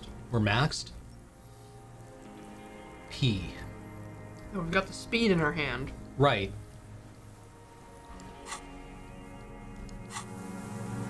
We'll just take a little. We'll just take a hoot, a speed. Woo! The old brain fluid's flowing. Yeah. Oh, broken. It's all gone. Do we have any composure? Don't know. Let's check everything. Yeah, let's just... There we go. Ooh, Oh, no, No. -1 composure. Pants too itchy. sorry, Itchy Pants. Today is not your day.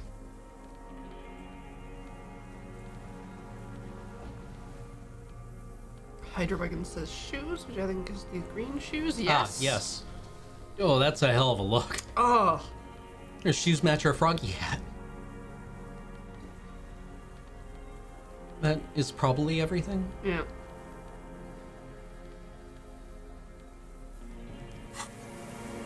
Hey, man. Come Bummer. on. All right. Been looking at anything else you haven't liked? A tragic comedy he shakes to life. Druggies, prostitutes, and rentiers. A strange little engine seems to fire up in him again. It straightens his back. More specifically? Specifically, the whole city is a charnel house stripped clean and draped in neon. But Martinez shakes his head in grave disgust. Martinez is the worst. Because of the racists. Everyone is a racist in Martinez. It's their favorite thing to do in the whole world, listening to race-themed radio shows in the ruins and their lorries. Pumped full of steroids and Radio Ravachol 92. Race this, race that. It's all sanctioned by the Social Democratic Union and the farce of a social democrat who runs it. Mr. Clare? Yes, the fly larva in his container. He let some nihilistic advertising yuppies erect a statue of Philip III, a syphilitic murderer on the town square, to spit on the working class. Not since the serfs of ancient Periconasus has history produced a more inert social class than the Martinez proletariat. The rest of Revachol at least pretends to rebuild. All these people still live in ruins. Intense, like animals, he points to the church. Those boom-boom morons on the ice. A pity they didn't drown in that tent of theirs. He keeps shaking his head with sorrow for the sight he missed. The worst of them is the blood-drenched Sucriat on her yacht, licking her lips. The old whore's gone now. Her gun-toting porcelain men are dead. So actually, no. The worst is that old cock parading around in his uniform, throwing balls all day. It's not enough that the racists and liberals are dancing on our graves. The old loyalist ghouls still parade in the ruins, too. Every morning he's there, while the parasites he fought to protect are off in Ozone, or Croya Moret, or some other island they've built their palaces on, feeding on drugs and having sex with their own children. That's all the rich really want. Sex with their own children. Throughout history, even the royal bloodlines of the suzerain, it's all just an excuse for them to have sordid sex. At least, ooh. Yep. At least Frizzell is dead now. Uh-huh. We did good when we pushed him under that horse cart. If only in the 30s, those disco horrors, what follows is ominous mumbling. Cannot make out a single word. Man, this guy's odious. Too much. Hatred shuts down his brain language center, leaving only a nonsensical sputter. I'm sorry. Did you just talk shit about disco? Horse. Oh shit, I miss Claire. Oh no. Mr. Clare is a farce of a social democrat. Another hideous disappointment. He pokes at the ash. Unions are the real enemy, the true enemy of the proletariat, placating the masses. Ah, got it.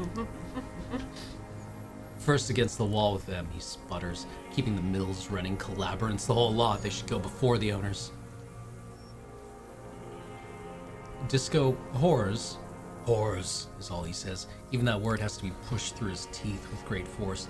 The rage seethes too hard. You've been on this island since you were 16, huh? After being trained. Yeah. Alright, well, I'm glad we talked about this. More about the people you don't like, please. Actually, tell me about Renee. Every fucking morning for 34 years, he grinds his teeth in rage, throwing that ball, one ball against the other. I've always loathed that game. That's not a working class game. I don't care what they say on Radio June. Royalist ghouls play it like it was life itself. Click, clack, he makes the sound of balls connecting. Across the water each day in that uniform like a parrot's plumage. I won't even mention that he's a traitor to his race, a pétanque maniac, race traitor. Uh-huh. I remember him. He points to his black eye. I remember him from La Noche. Not him personally, his make and model. There were tens of thousands of them. I thought we took them all out before the liberals came to their rescue. Turns out we missed one. With his shaky finger, he points to the city toward the crater near the plaza where a lonely pine tree stands. That one. There doesn't seem to be a single person under the pine today. Uh-huh. Fat and plump like a pheasant, just begging to be popped off. A grin stretches across his face and he whispers, "Please, Mr. Dross, shoot me." Uh-huh. The smile lingers. Not yet. I just like to look at him, strut around, place the crosshair on his medals, right on his face, and just fiddle the trigger. Think about it. Let the bonbon melt in my mouth.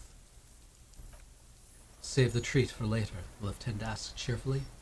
He is a juicy bonbon, that one, a real treat for the black day, the blackest. When I put that gun in my own mouth, I think, no, don't waste it. Put this lead in that cock, Renee, for the boys he killed. And then I look at him throw those balls, and I suddenly feel better. I even hid one bullet, so I'd always have one for him. The lines on his face straighten as he looks inland. I haven't seen him here lately. Must be down with arthritis. Momentarily, he's worried for him. He reminds him of himself. The same hatred, the same... I'm trying to think of another thing. No, it's just the hatred. They are veterans of the same war. Somewhere west in Coal City, his enemy is lying in a dark room on a metal slider, not breathing. Like he will, too, soon. Burps. Ugh, Morty. Half the war between these men is over. When an agitated gate satellite officer, Jean-Jérôme Vicamer, paces the jetty 22 kilometers east in Martinez, what could he possibly do there for so long, he says. Police work? Patrol officer Judy Mino replies with a tinge of hope in her voice, a tinge of warmth, too, against the cool air rising from the winter. Josef Lilianovich Dross, you're under arrest for the murder of the colonel here in Martinez. I think that's it. That's all we have left. We can look around a little bit, Okay. see if anything comes up. No? Yeah, let's arrest him then. All right.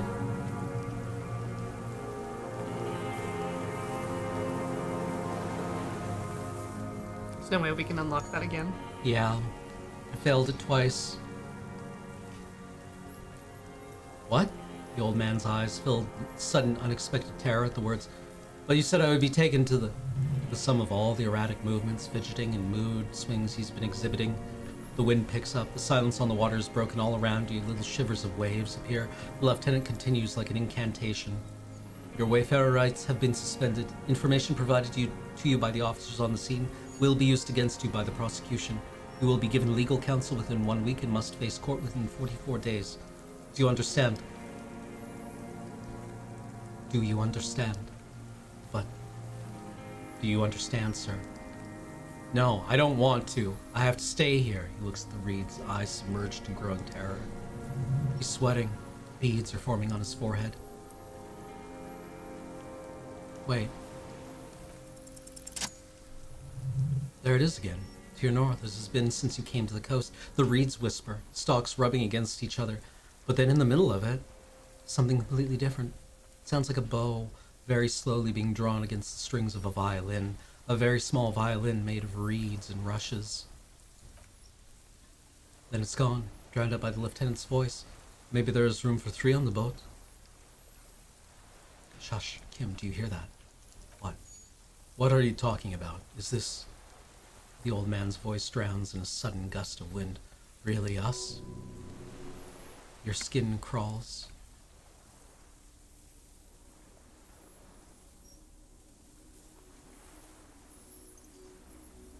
Are we gonna get a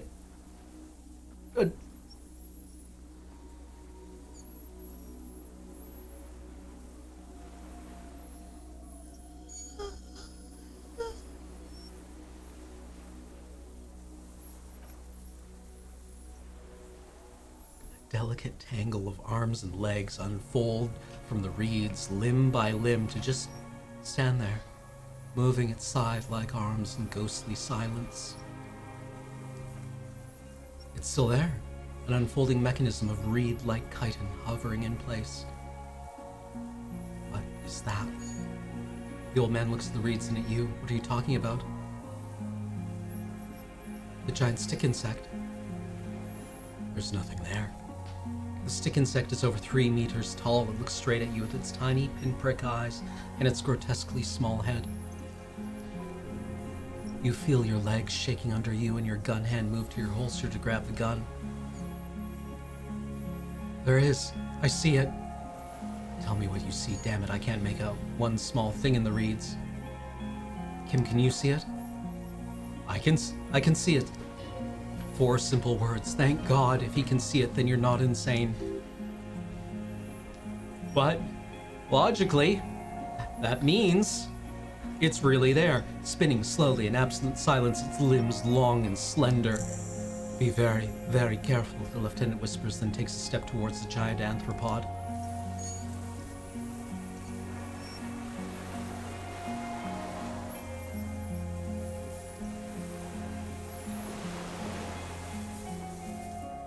The creature stands on its long, stilt-like legs, antennae hanging from its head like a woman's hair. White and curled at the tips, it's no more than 5 steps away from you. The segmented antennae move with apprehension, searching for something. You. Reed-like tufts stick out of its joints. As the insect moves its forearms, it produces a faint hiss, like a reel-to-reel machine spinning after the tape breaks. The hiss is different. From the strings you heard before, it says something else in a lower pitch. Your corpse will be marked by stars, the miracle way out in the west.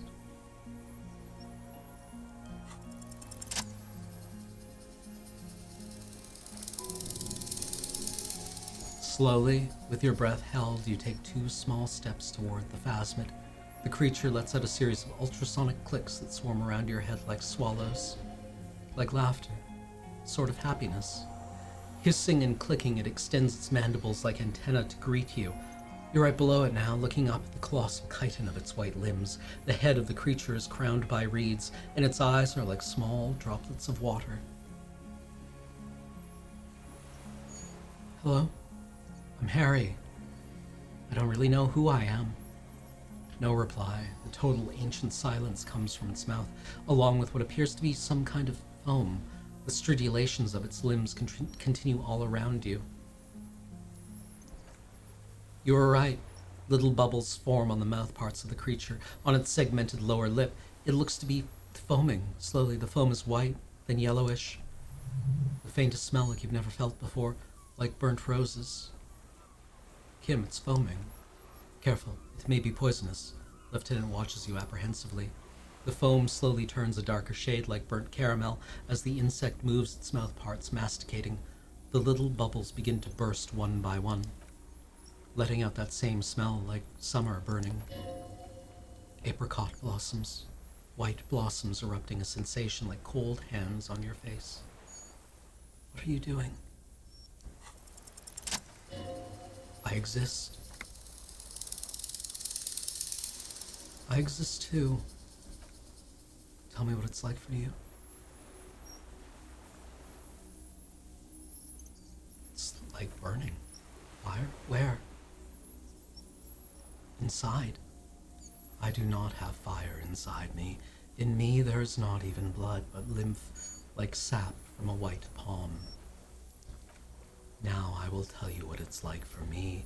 For me it is a series of half-lit images, a kind of darkness being intruded upon, transient, dim, moist. By what? Shapes of plants and animals and internal sensations, a swarm of sounds, tiny vibrations on the inside of my forearms, all speak of complexities totally beyond my understanding.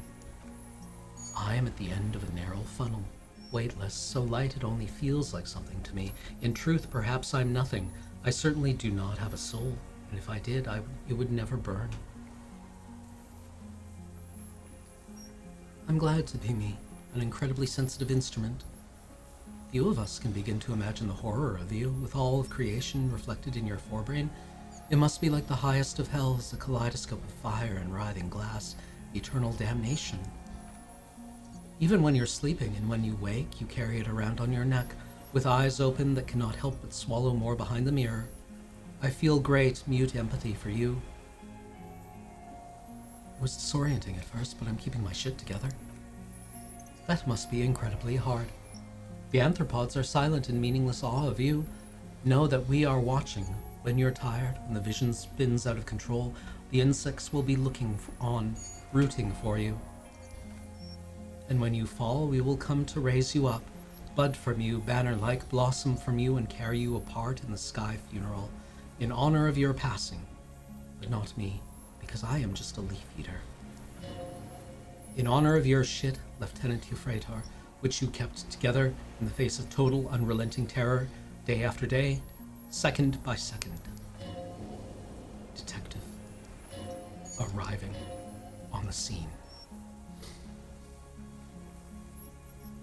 What does this come from? All this around us, the world. Not even the birds know that, not even the water lilies. Ah, excellent timing. Plaid posse, plaid squad, welcome. Disco Elysium spoilers? I guess. Yeah.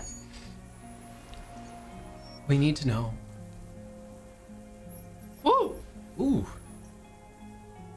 Is it sent to us by a god? I think we should eat it. If it's a leaf, you can put it in your mouth, or a reed. Yum yum. Wait, so...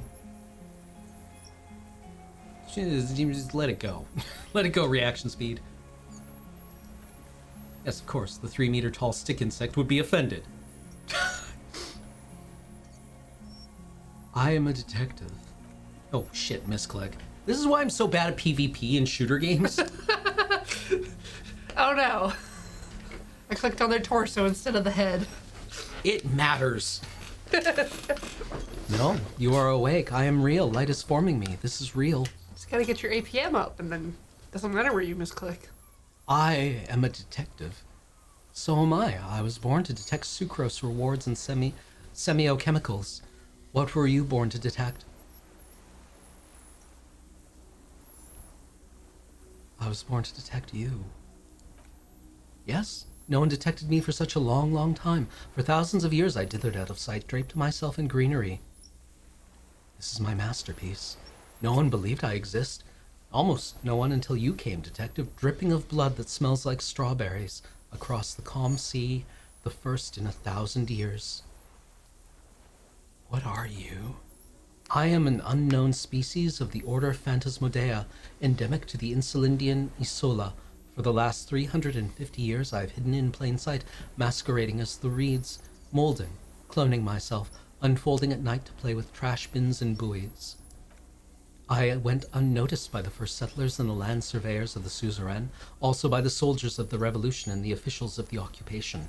Even the Seminese islanders who came here first but did not stay have not seen me. I have stayed hidden through 4 forms of government and 2 scientific revolutions, until I was accidentally discovered by a detective of the Citizens Militia in Ravachol, District Martinez, March 51. Are you the miracle? No, you are the miracle. How? The moral of our encounter is I'm a relatively median life form, while you are extreme, all-engulfing madness, a volatile simian nervous system ominously new to the planet. The Pale too came with you. No one remembers it before you. The Nidarians do not. The radially symmetrics do not.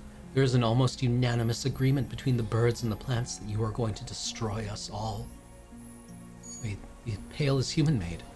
It is a nervous shadow cast into the world by you, eating away at reality, a great unnatural territory.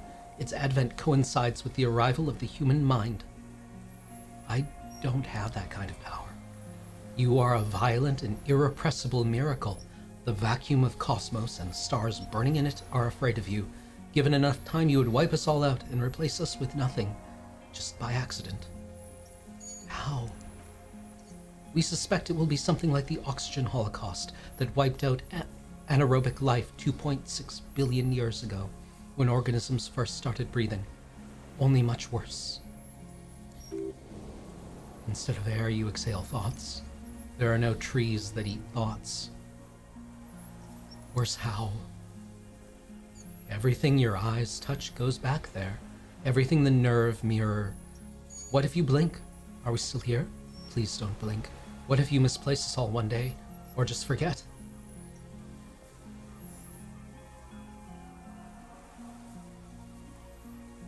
Have I always thought this way? No. You're only thinking it now. This is a revelation. But I want to think. I want to blink. I will be extra careful not to blink. What do you fucking say, right?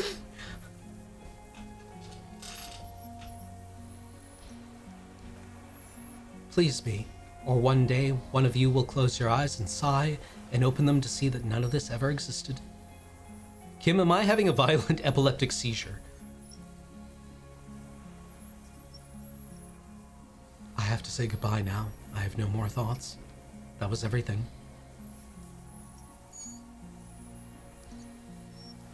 I gotta ask. It doesn't look like that, no? What does it look like? You're just staring at it, he whispers. Then I think I'm having a vision about the final fate of mankind. Okay? After a second, the lieutenant asks, is it somehow related to the case? Like, are you fucking kidding me, Kim? I have transcended the case. Froggy Visor guided me here. Is it somehow related to the case? Yeah. Sort of. It exists in the same universe as the case. And It's 5 feet away from Yeah. the case. I think we should take the picture and then you should back away from the unstudied species.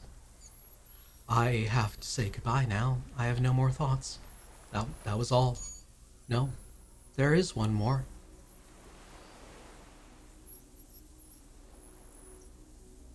Of all the creatures I've met, you are the most beautiful. Thank you. I also have one more thing to say to you. That woman, turn from the ruin. Turn and go forward. Do it for the working class. I will try. She was middle class. It doesn't take a 3-meter stick insect to tell you that. The insect stops its stridulation, seeming to observe you. Below its crown of reeds, little pinprick eyes detect motion, glittering. The world stands still around you. Suddenly there is silence. As you do, the invertebrate comes to life, its limbs moving independent of each other, as if each has a mind of its own. They are white like stalks of porcelain knitting above you, praying to you. Don't pray to me, I'm nothing. The reed creature does not stop its stridulations. It towers above you, parting the reeds it emerged from. Tuft-like structures still rustle on its joints.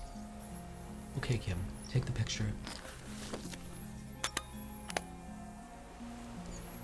There is no change in the insect's motion while it is being aimed at by the camera. It remains fixated on you. In 3, the man whispers, his voice is tense. If it moves, you jump back, I'll shoot. Here we go. 3, 2, 1.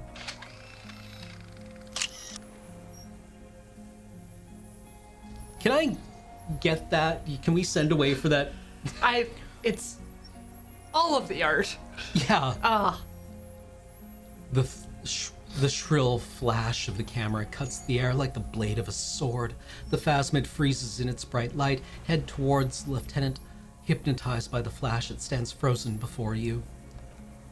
I got it, you hear the lieutenant whisper as the creature's shape develops into a photo paper on his hand, a polychrome ghost of white streaks against the reeds in the sky, and you as a shadow before it. For all time.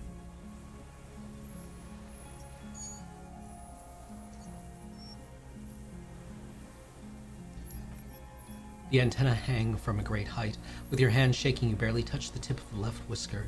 On contact, the chitin curls into a spiral, like the tip of poison ivy. Its touch on your fingertip feels cold, ticklish.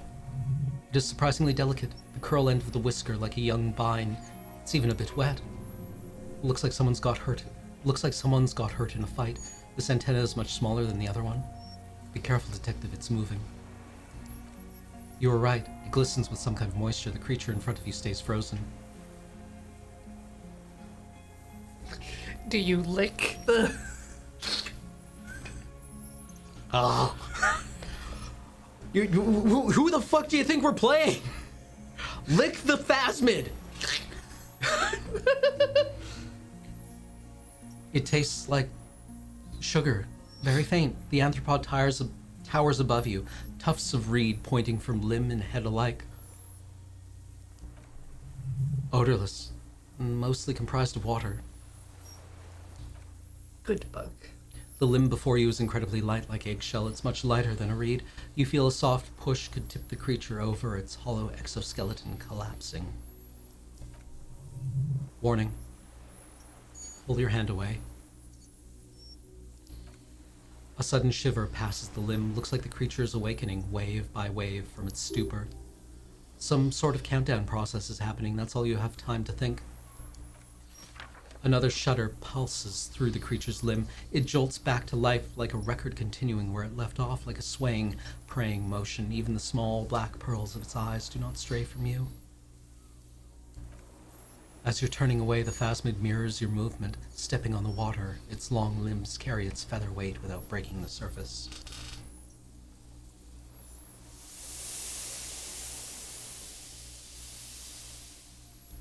Graceful.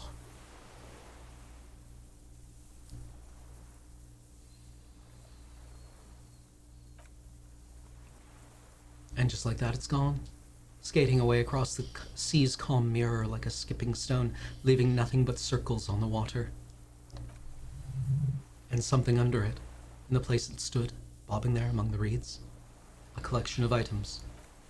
It's gone. The lieutenant looks north with his hand raised to his brow. What's that in the reeds? He squints. It looks like a nest of some sort. We should have a look. Apparently, yes, like a water strider, only I've never seen anything like that in my life. What now? The old man behind you repeats suddenly. He's put his hands into the ash. It's dirty and black. In some kind of strange, semi-catatonic state. Our suspect is not looking so good. We need to check on him. Where's the box? Motherfucker! The scope! Oh, we fucking got you!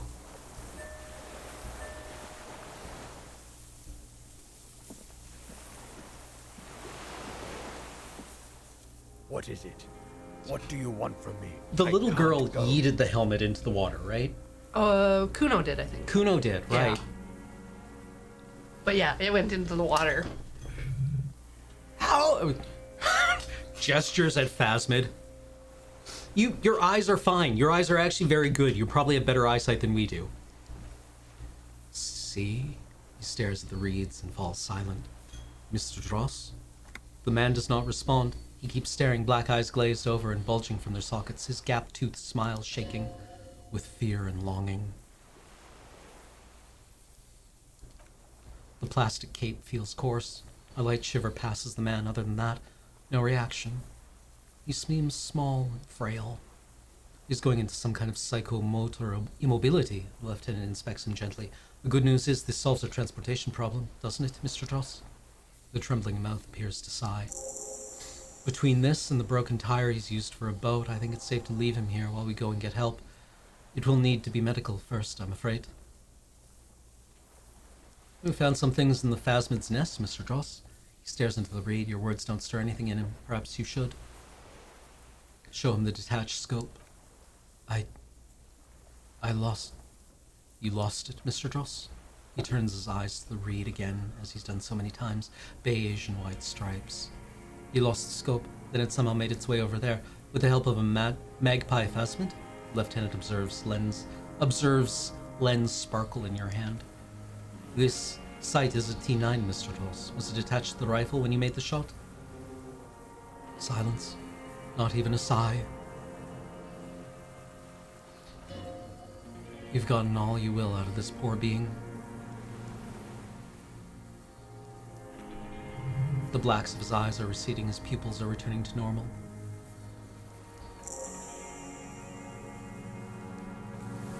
All right, I guess we go then. Yeah. Hustle. Left. Get up. Back into the bunker. Get up to get down. Gotta get up. Yeah. Whew. That was a lot. That was a lot. That was a lot that just happened. That was a lot. That was everything that just happened. Everything is always happening. All the much. time.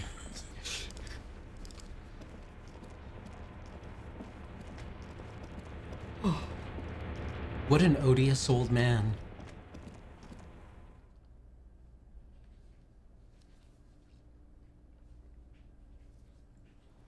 I mean, yeah, like, can you even call him an old man? He was a baby who was crafted into An an odious old toad. baby. He's Benjamin Button.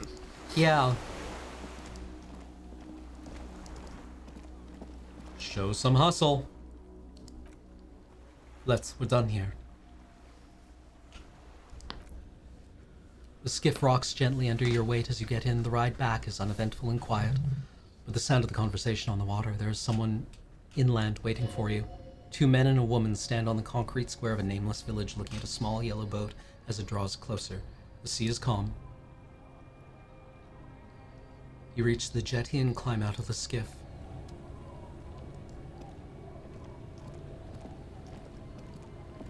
All right, everyone, don't worry. Super cop, art cop. Sorry, cop. Sorry, art, commie cop. Look what the tide brought in. Do you mean triumph, Jean? Do you mean something I can hand on a silver platter to a prosecutor? Solve the case. Solve the case. I want to call you a teapot, but I'm honestly kind of impressed. No idea where you got all that gear, but there's no doubt in my mind that some bad people are looking for it. Also, you look like a fucking idiot. Hey, Don't insult Froggy Visor. if you insult Froggy Visor again, I will remove your head from your ass. The armor? No one else seems bothered by it. Really? They don't seem bothered by it. That's because you're a cop in an exoskeleton. Yeah, I'm a cop in a goddamned Actually, exoskeleton. Are you still a cop? There's so much disco going on. It's hard to tell. Vic, calm down. Forget all about this. You're There's a not giant. forgetting about anything. Look at you. Hello, I'm Trent Heidelstamm. I believe we've met on several occasions. Thank you, Your Trant. goddamn partner, Jean-Vic Mar, and this is your special task force, or what's left of it. Special consultant Trent Heidelstamm, patrol officer Judith Minot. Hi. We have come to scrape what's left of you off the pavement. Lieutenant Kim Kisoragi, Precinct 57. We've just come from the island where our investigation led us. We might need your help with something later. As if he recalled that he's in fact a decorated police lieutenant, not a naughty boy. But this is clearly a departmental matter, so I'm going to leave you to discuss it among yourselves. Let's fuck these guys up!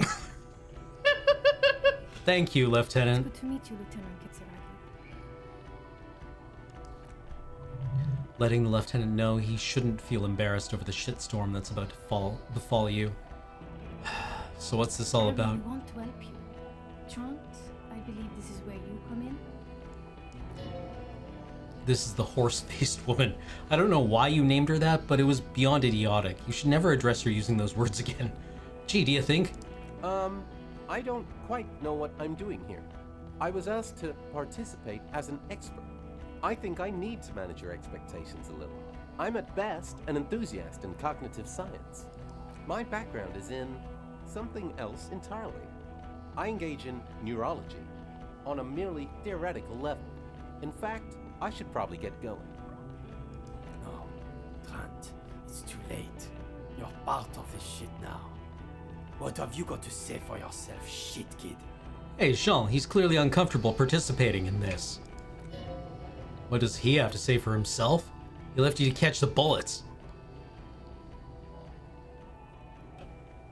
Oh, we should apologize. Yeah. that's I'm sorry, I didn't first. recognize you before. It's okay, she sighs. I didn't come here to gloat or to fool you. Neither did he, actually. We were just worried. That's right. Worried. I'm always worried about you. Every time you don't show up to work or when you do, but stink. You're a worry fest. She's worried about you. I'm worried about you. Even Special Consultant Backpedal is worried about you. Everyone worries instead of working.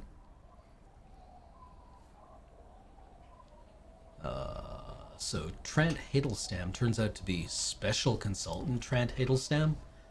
Yes, I'm Trent Hadelstam. I never said I wasn't Trent Hadelstam. So what was with the kid? Mikhail? Mikhail's my son. So what's with the interesting history? Spying on me? No, I was just interested in the Feld building in the Martinez beachhead, and Mikhail wanted to see Martinez. It was a coincidence. Him being there with his son, it was not a coincidence. It's difficult to see, but he was worried about you and also interested in the Feld building. So what are you special consulting then? What indeed? He looks at the dilapidated shacks, then you. I was asked to share my take on some of the more obscure theories developed in Koningstein in the 30s, like partial psychotraumatic amnesia, group personality theory. He's here to see if you're insane. He's smart. Let's move on. Hey, you don't wear sunglasses at all. You're not even blonde. Guilty as charged, he exchanges a look with the special consultant. I heard you'd lost your mind and your memory. I want to see if it was true. And it was. Good work, Harry. You're insane now. There's one less person for me and everyone else to rely on. Yeah, okay, I had that coming. Had what coming? Not recognizing people you work with every day? Brain damage? You mentioned it. Task Force? Yeah, Major Crimes Unit under Lieutenant Dubois and Vicmar. Ring any bells? Who else is in this unit? Refresh your memory, it's a goddamn Major Crimes Unit. There's you, me, Jude, Trent fucking Idlestem, and Guillaume Bevy. He stares at you. I'm technically just a civilian advisor. Fuck you, you're part of this shit show. Guillaume Bevy. Oh, that's an interesting story, actually. He's not smiling. Guillaume Bevy's a police reporter who joined our team. He was really good, then he left because he lost faith in your ability to lead the unit. Other people have left too. Good, smart people. People we won't get back. Only me and this really patient patrol officer are still here. And Trent, because I'm forcing him to stay. So, what does this unit do? It's a major crimes unit. We clear the desks of cases so Precinct 41 doesn't look like the worst station in town. We're shit tier now, Harry, because of you. The 41st isn't, he trails off, not wishing to finish the sentence. How did you know I was here? The cafeteria manager you fucked over told us where you went.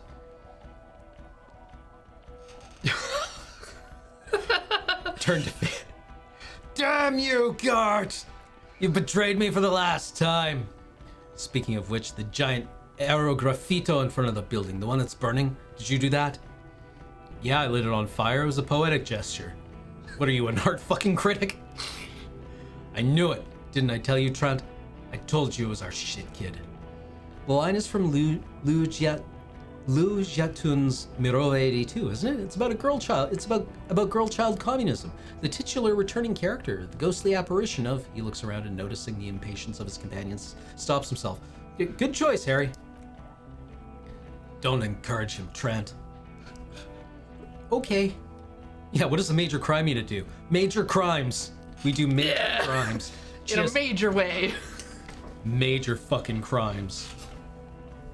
That was supposed to be. But it doesn't appear on camera and it just looks like I'm like, ugh. We're always just popping gang signs down below the cut. Yep. Where have you been all this time? There's a mercenary tribunal. God damn it, Harry. He shifts his weight, crosses his arms, and looks you in the eye. You told us to fuck off. You said we were cramping your style. You're detective god. Fuck everything. All will burn. Detect or die. So you just let me face this squad of trained killers alone just to teach me a lesson? Yeah. It wasn't like that. Fuck you, Harry. We didn't know there was going to be a tribunal, did we? Why didn't you detect or die then?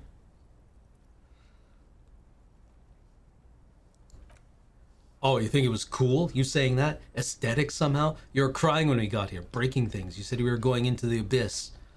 None of us wanted to see the abyss, so we fucked off, he sighs, like you told us.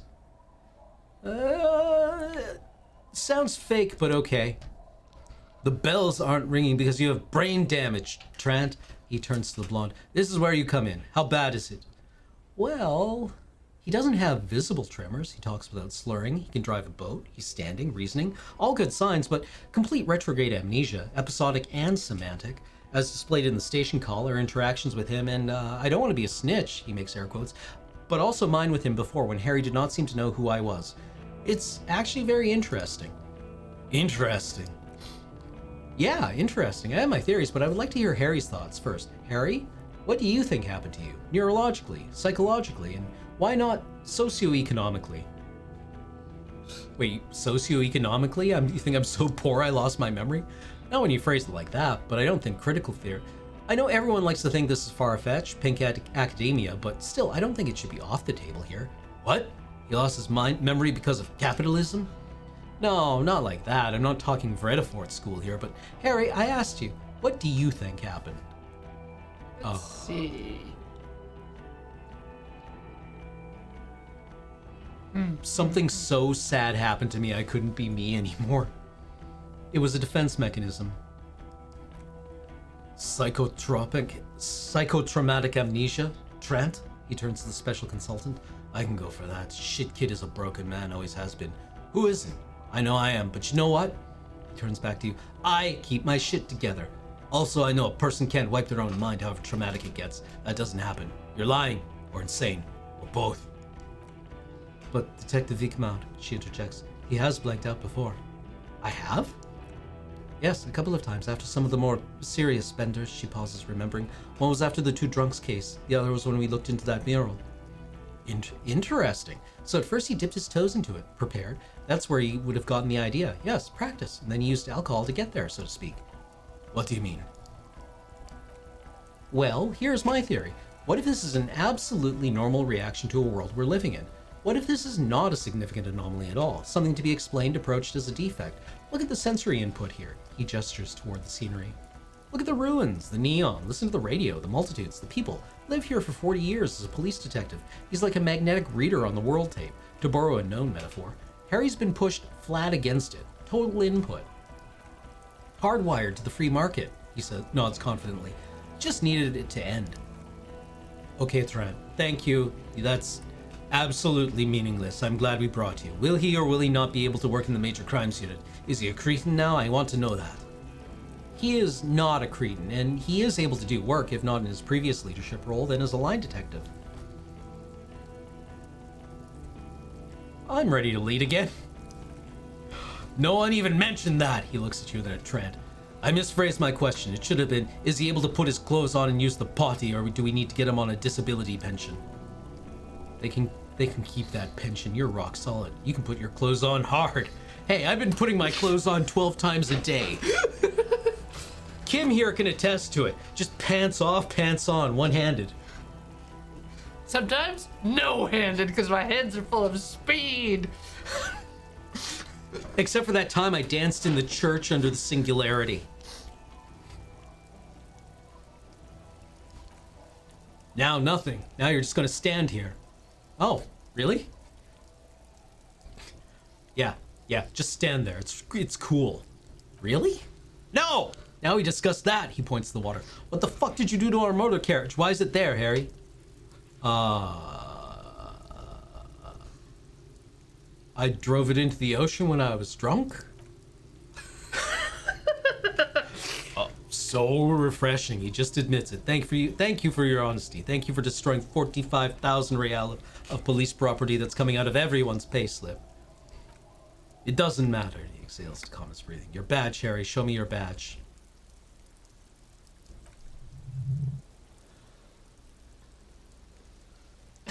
In a rush to demonstrate your badge, your eager fingers can't sustain a grip on the smooth plastic, and the badge slips out of your hands.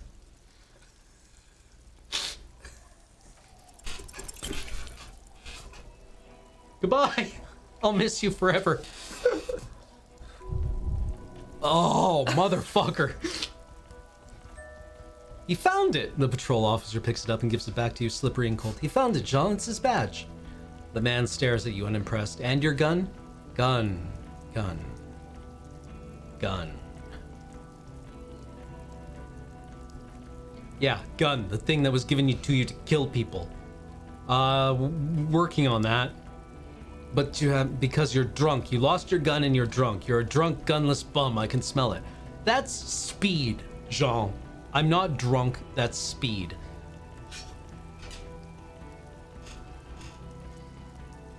It doesn't even matter that I found my gun. You're never supposed to lose it in the first place. Not lost is your gun's natural state, you drunk bum. I'm not drunk. Now. I'm also on drugs. Who are you posing for, huh? A suspect escaped, Harry. Class you something because you were too high to assess her flight risk. We've read the reports. Lieutenant Kitsuragis, we know.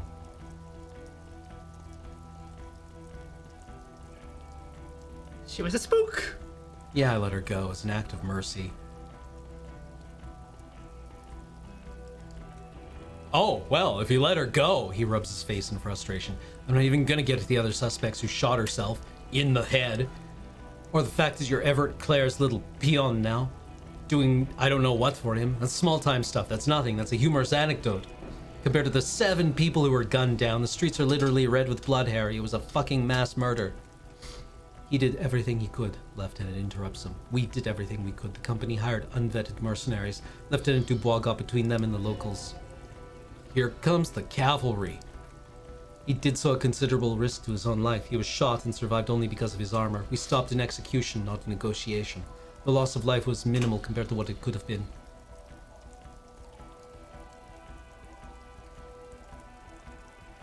Two? We also solved the case. It's solved, all of it. Detective, it's better if I do that.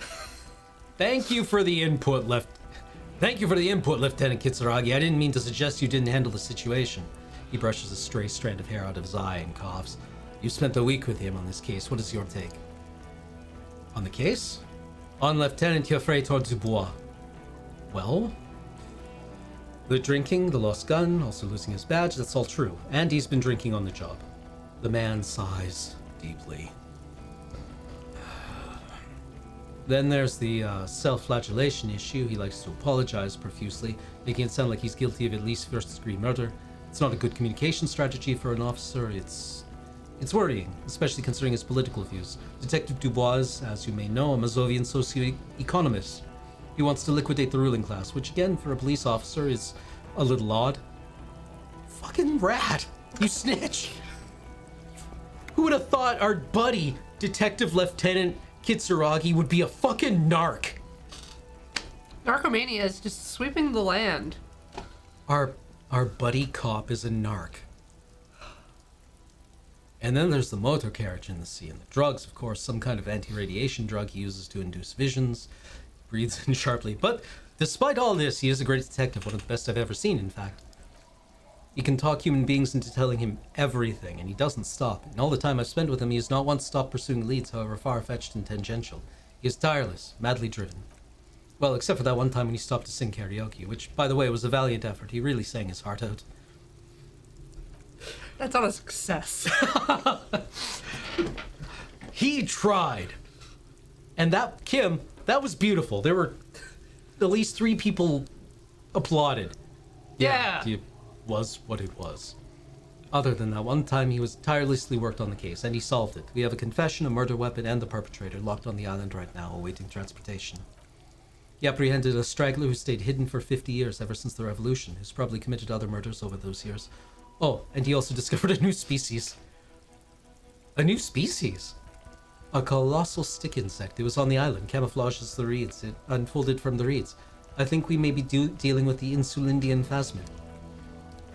He takes out a photo and shows it to the officers across the yard. Rain comes down hard. He covers the glossy photo of the phasmid with his hand.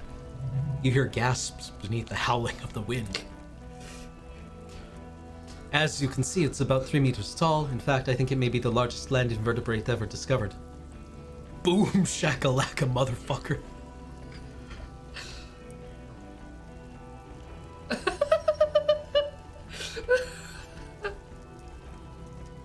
fucking hell is that? The man cranes next to looking at the photo. Is this somehow connected to the case? The killer did not seem to be aware of the phasmid's presence. Exhibiting a strange atypical dementia, he fell into a stupor after its appearance. He became near catatonic. The phasmid may have contributed to his mental state in some way over the years.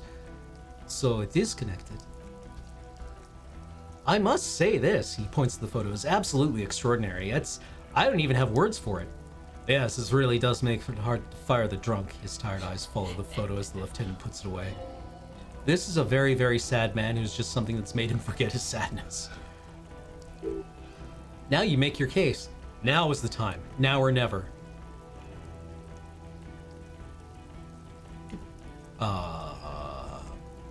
Yeah, the killer, Lilyanovich Dross. We have a strong motive for him. Lilyanovich, a revolutionary matronym. The custom started in Grad, where they have patronyms, Krasovich, Larsovich. The revolutionaries saw this as a chauvinist atavism, so they used matronyms, derived from their mother's name instead. This man's mother was Lillian. He is Lillian's son, Lilyanovich. The custom was overturned after the renovation failed, but not before it made it to Ravishal. So, it is what a soldier of the ICM would be called. Thank you, Trant. Thank you for that piece of cultural theory. He turns to you. You have said a motive. Of course. Of course, excuse me. I just thought it was noteworthy. He killed the mercenary in an act of jealousy. Jealousy? I thought this Lilyanovich was an old man to have been hiding for 50 years. 70-something? He nods. A strange psychosexual fascination, the result of spending all this time in solitude on the islands of this bay. And trauma, too. He gave himself a political reason. In his mind, he had killed an enemy combatant. Also, we have a sniper's nest with a full view of the room in which the mercenary died, right on the island, and 2 officers on the scene that Mr. Dross confessed to. It's a clean win. It's way more than that.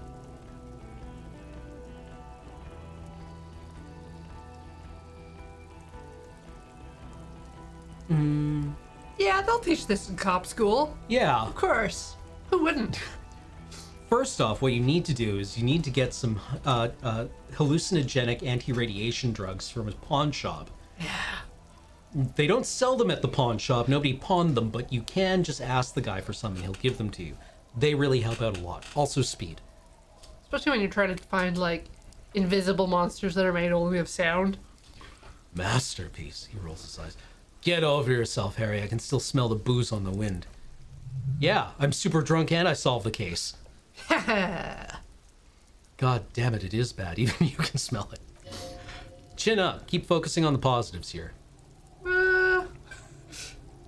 Oh, there was also a dead man on the boardwalk. A missing person I found. Yes, fallen through a gap in the boardwalk, drunk. How did you know I found him? The body was transported to Precinct 41, our morgue. I had Tilbrook and Mullins take care of the funeral arrangements and family stuff. You're not the only cop in the world, Harry. This all comes back to us. Still, she says. Good work of the missing person, detective. It's still a point for you, no denying it. I don't know if any of these are points. I started a nightclub in the church. They're calling it No Truce with the Furies. And I got through to Egghead. Yeah. And Eggman. Signs with Noid. It's gonna be pretty. It's gonna be happening. It's gonna be the place to be. Also, the phasmid was female. The reeds are its nest. I'm just gonna drop that there. We should probably actually get that as a wildlife conservatory. Female? What makes you think so? You had to see it. It had the subdued colors of a female and the nesting behavior too, I think. Incredible. Were there eggs in the nest? Not as far as I... Avast, do not restart the computer. Do not restart the computer. Next century, please. Oh. Not as far as I could see. There were other things too, though. He turns to you. I think it reproduces by parthenogenesis. It did say it clones itself. Yeah. As in cloning itself? What makes you think so? It told me. Yeah. I can't continue this. This is starting to get crazy. All right. Observation. Interesting. Then it is especially vulnerable to disease. A single strain of bacteria could wipe out the entire species. We're probably talking conservation efforts here. It had gathered items in its nest, a helmet, and a scope. Actually, this would indicate it was male. This is far from anything in my field, but I think such nests are called bowers. They are for attracting mates. I prefer my theory, Trant. You weren't there. Yeah, sorry, Trant. Special consultant Trant. We had a connection. Are you feeling this? I tasted its fluid. Oh, of course. As I said, I'm only guessing. I didn't see it. He pauses, turning something over in his head. It must be robust if it can move a whole helmet with its limbs. It had mandibles that looked like hair, and it was completely white on the inside. Yes, but also reed-colored, beige and brown, a little green on the outside. After unfolding from a single stalk, it still retained parts that looked like reed tufts on its limb. Incredible, he repeats, turning to Vikmar. The PR value of this is exceptional. Cop discovers new species, maybe even discovers the Insulindian phasmid. No, that's too much. This would really help with some of the problems we've been having. Absolutely, this is great. This does not say vigilante murderers to me at all. This says science, news, human interest, he smiles. It's a really good thing to have that photo. Without it, he shakes his head. You're doing good here, perhaps only for a moment, but still. Quit while you're ahead, or not. Let's look, I think I can get every one of us free lifetime entry to No Truce with the Furies. Oh, yep. We'll go there and we'll party. So what do you say, people? We'll go there and we'll party. And I can't fucking do it. What? It sounded like you set up a nightclub in the church. Did some kids a solid, turn their lives around. That makes it sound. 4 kids were living in a tent on the ice. They were going to drown when it melted. It's not optimal, but the building was abandoned, so we put them in there. It's okay. It's not that okay. Get off the subject now. Anyway. I don't want to, but you discovered a new species and solved the murder. So I have to. Jude? Yut? A quick nod. Honestly, anything that ends this trial is okay with me. Agreed. The public relations of this are too valuable to let go. Okay. We have vehicles in the square, and the perpetrator needs to be taken into custody. Let's go. Don't know if we have time. No time. Am I a dirty little cop working for La Puta Madre? No. Okay. You're too unstable to work for a mob boss. You're suicidal, Harry. No mob boss would take you. I assure you, I wouldn't consult for a corrupt unit. I told you it's not that bad. Lieutenant? Yeah. What will you do now? Well, first I go back to my station and write the most detailed report anyone has ever seen. It'll have to be good to cover all of this. Then I'll have a serious talk with my captain. About what? He pulls up his collar and looks around, the cold light springing reflected in the lens of his glasses. Detective, we just stopped a small-scale war. Something is happening to Revachol. I don't know what yet, but it is going to be a hard spring for the RCM. We need to get ready, infiltrate, investigate. Want to do that at Station 41? Talk to Captain Price? I'd rather not ruffle the feathers of 2 captains with my doom-mongering. No, I mean to investigate. Come with us, Kim. We could use you. Work? With Price? A crooked smile quivers on his lips. I'm flattered, but I don't know if would fit in. Am crazy enough? Can take the stress? He doesn't know how to finish the sentence. Flattered? You're Lieutenant Kitsuragi. We would be flattered if you even considered. The man turns very serious all of a sudden. I would have to tie things up in GRIH first, but whatever's coming, Jamrock will be more central to it than the harbor. And we also have a huge caseload, Lieutenant, she says with a smile. Piles that we need to get back to. Mountains, even. I do like the sound of that, he returns her smile. Why am I like this? It's not a mystery. Some chick fucked you over. Also, you're a drunk. You really went in with it, too. Really maximized the damage. Some chick? Who? Dora something? Dora Ingerland, he thinks? Yeah, you mentioned her name. Not Dora Dubois. So we weren't even married. No one is married anymore. This is Ravachol. When was this? Oh god, I don't know. He thinks 6 years ago? Should way before my time. 6 years and you haven't gotten over it? What the hell is wrong with you? 6 years? Yeah, or 7. You're not doing too good there. It's an old man thing. 2 old years equals 1 normal year. That and Dora Ingerland really tore you a new one. A big one. Who was she? Incredibly bangable? No, what did she do? She was incredibly fuckable. A beautiful bourgeois woman. Wayfish. Like a Welkin, basically. Snow Welkin. Blonde Welkin. Heartbreak Welkin. Pain Welkin. I've only seen a picture, but it's obviously formed a real spiritual connection with how pretty she was. One you never recuperated from. Look, she turns to face the sea. The sun's about to go down. It's time to go home. And I think she taught in the Académie des Arts, east of the river, way east. Hard to say which came first, the middle-class chick or the drink. Egg and the chicken kind of thing. My point is, you need to see a psychiatrist about this shit, not a psychologist, several degrees harder. There's something harder than a psychiatrist, he paused to think. A forensic psychiatrist? Go talk to that. Alright. Let's get out of here. Good. She looks at you, then at Vigmar. Fuck it, let's go. The man points down the street. Trent brought his motor carriage. It's a 20-minute drive to Jamrock. The great district hums in the falling rain, a chessboard of wooden houses, 80,000 living souls, fire traps as far as the eye can see, from Main Street to Grand Courant, from Precinct 41 to Boogie Street, forking into the rain-swept horizon. You close your eyes and hear the dogs bark. A lone woman sits by a factory window dreaming of meteorite strikes. On Rue de Saint-Jérôme, a square bullet slides into a square-shaped chamber. In Old South, a man without eyelids smiles. Spring has come. It's time. Torsen? Yes. McLean? Yes. Heidelstone? No. Vicamar? Yes. Dubois? Of course. Really? Nick Gottlieb looks up from the list. I hear he's unstable. You say that like it's a bad thing. Captain Ptolemy Price gestures with a ballpoint pen. It's dim in the office and the curtains are drawn. Harry's our man. He'll pull through. When he does, he'll side with the people. Understood. Gottlieb returns to the list. Minot? Of course. Wonderful. The woman looks north.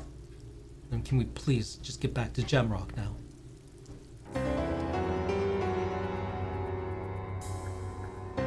We won!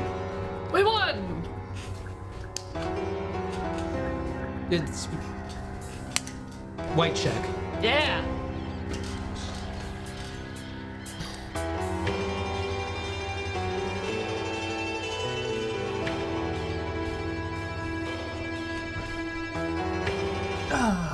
So our captain is planning revolution. Turns out. Maybe I'll be right, and it will be the RCM, the Revolutionary Citizens Militia.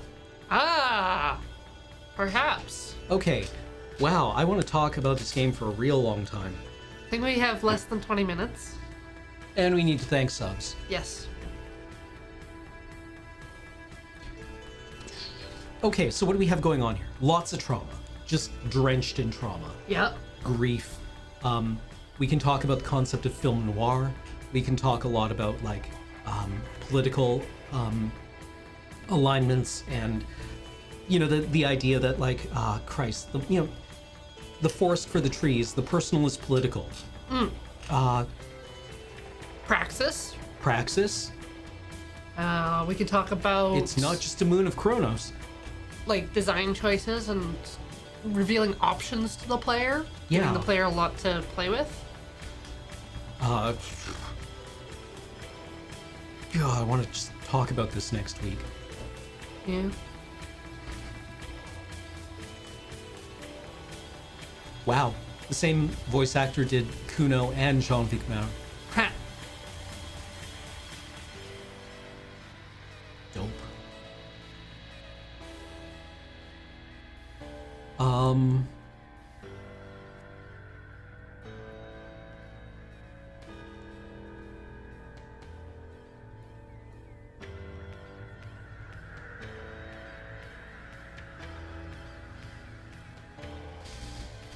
Where do we even start?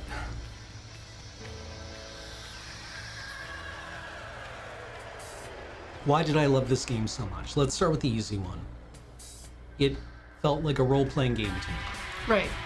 You inhabited this character, right? Like, a role-playing game isn't just necessarily about like having a stat sheet that you apply XP points to. Role-playing, you play a person, right? You play a role, and it makes you feel like you're invested in it. And And in this case, like, choices we made could influence the character, but the character always had the capacity for any of those choices. yeah. Harry gives us a variety of ways we can play him, but those ways always feel true to the character, right? They are ways that Harry sees the world. And we get to choose them because Harry has retrograde amnesia and doesn't know who he is anymore, but these are the things that come to him, right? So he feels like a person. Because I think a lot of us will be like, when we encounter some kind of stimulus, we have several paths that we can take in response to it. Yep. Right? And those paths are pretty unique to us. And then you make a choice, depending on circumstances, or, you know, what's the line from Moby Dick? I don't know right now. But it's all there. And it makes him feel like a character who you're trying to excavate and protect. Right? Right. And And there's no real opportunity for, like, power plays. Like, you're not the ideal anything. No, right? Like, your understanding of all the political theories that you come across is very simplistic. Like, it's almost childlike. Like, your responses whenever there's a political thing are just like the top line of Wikipedia, right? Like, now it's bothering me. What is the line? Fixed there by... It's when the ship is sinking. It's when the Pequod is sinking. It's the very last thing. Moby Dick ending. Windy envy. No, ending. I'll get there. Point being, I propose that we thank subs, yes. and then at the start of next week, we spend some time to actually talk Yeah, about let's settle this, and I'll write a paper. Yeah, for sure. Yeah. Yeah. All right. 'Cause I have other stuff and references that I could pull from, like, Yeah, interviews with people and stuff. That sounds really good. That Yeah. sounds great, Corey. Let's do that. Let's do that. Okay. Regulus Pratis came back for the 41st month, saying, "What a fantastic game. Accurate." Tabby Phobos is a new subscriber. Welcome to the channel. Square Cube came back for the 30th month. I see everyone got a new hairdo today. E-Block cheered 1,000 bits. Figurine won't win her back. Scordian Talkin gave us 300 bits. Pokeroo, here, and I missed him again. Miss Twilly, 32 months. Thank you. Mola Molifant gave us 500 bits, rounding out my creator's budget for the day. Well, thank you. Lucian0451, 20 months. Thank you. Zerg539 came back for the 32nd month. 32 months of Bezos bucks for LRR. Thank you. Adidas subscribed thanks to the Maricat. That was a very quick turnaround on that one, the Maricat. Nice. Garfy400 came back for the 46th month. Thank you. Fallen just subscribed thanks to the Maricat. Also nice. MSU Iced Zed came back for the 35th month. Thank you. Duncan Dancing is another new subscriber. Welcome. D Dubs came back for the 42nd month. Thank you. Count Zero Or, 31 months. Thank you. Deathreich Sharkman came back for the 12th month. Woo, 1 year. Congrats. Dr. Guns for Hands has been here for 40 months, though. Lord Zodiac came back for the 10th month. Sub-Birthmas Simulator. Banana Swonk, 5 months. Hi, friends. Been a long checks watch. 5 months. And here's to many more. You as well. Rustenskirk came back for the 23rd month. I started this game shortly after you did. I finally completed it a few days ago. I adore it. Agreed. Toasted Arts, 32 months. Thank you. 3 4/5 gifted 10 subs to Offbeat Witch, Blood for the Core Lab, Wowat, Meltalar, Joker Boney, Mow Down Joe, Cowerty, Thuja Streams, Incredible Frown, and Carol Jawonik. Thank you. Last Thought just subscribed thanks to 3 4/5. Phasmid Hug just sub thanks to the Maricat. 11th Ocean, 53 months. Thank you. eBlock gave us another 1,000 bits. One of my favorite games, two of my favorite streamers, probably my favorite series of streams ever. Thank you. Broken Golem, 40 months. Button Stab. Xantos69 gave us 50 bits. Thank you. Harry Dubois subscribed thanks to the Meerkat. Penultanoob has come back for the 45th month. Such a dang good game. And Shagad Doyle. 4 months. Thank you. All right. So Ben and Adam are here to Nope at maximum power. You're playing Resident Evil. Now we're playing Silent Hill 2. Oh, Silent Hill 2! The good one. Oh, okay. I'm sorry. Yeah, we'll clear out. But yeah, we're gonna talk for a bit at the start of next Talking Sim about we'll do the talking part of the Talking Sim at the start of the next one. Now that we've had time with this game. It will percolate. This is apparently my percolation gesture. This little pot. This should be percolation. It's Drip. a percolator? Yeah, I'm steeping. You're teabagging. That's different. No, if you move the tea bag in and out, that makes it steep faster. That's not why people do that. Anyways. Ooh.